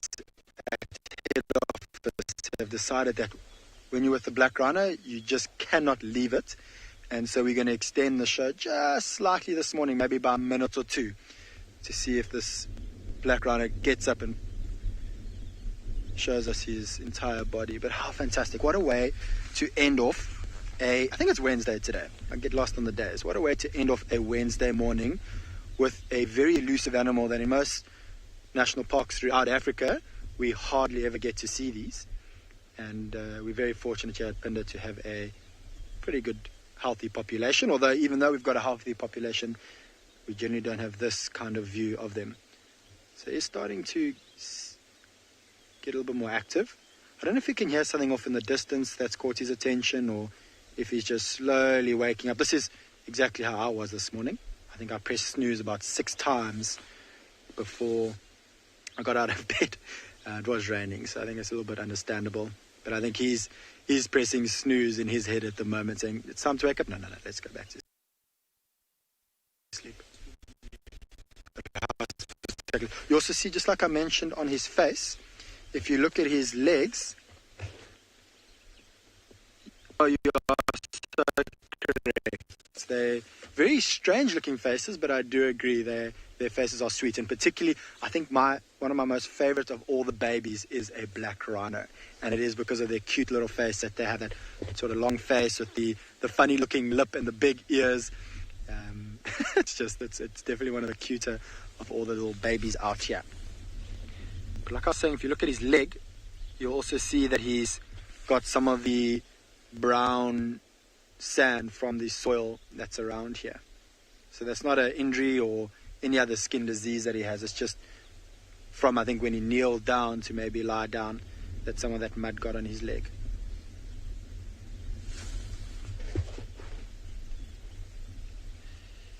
And you're saying how cute their face is.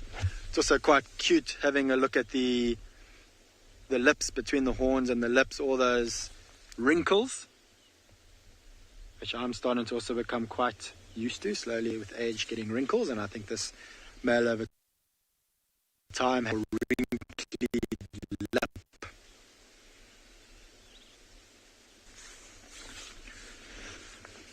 All right, everyone. Well, unfortunately, that is all for this morning. I hope that you've all had a wonderful sunrise safari with us. Please do join us this afternoon for our sunset safari. I'm going to sit here for a little bit longer, see if this black rhino gets up and moves. But until this afternoon, have a good day.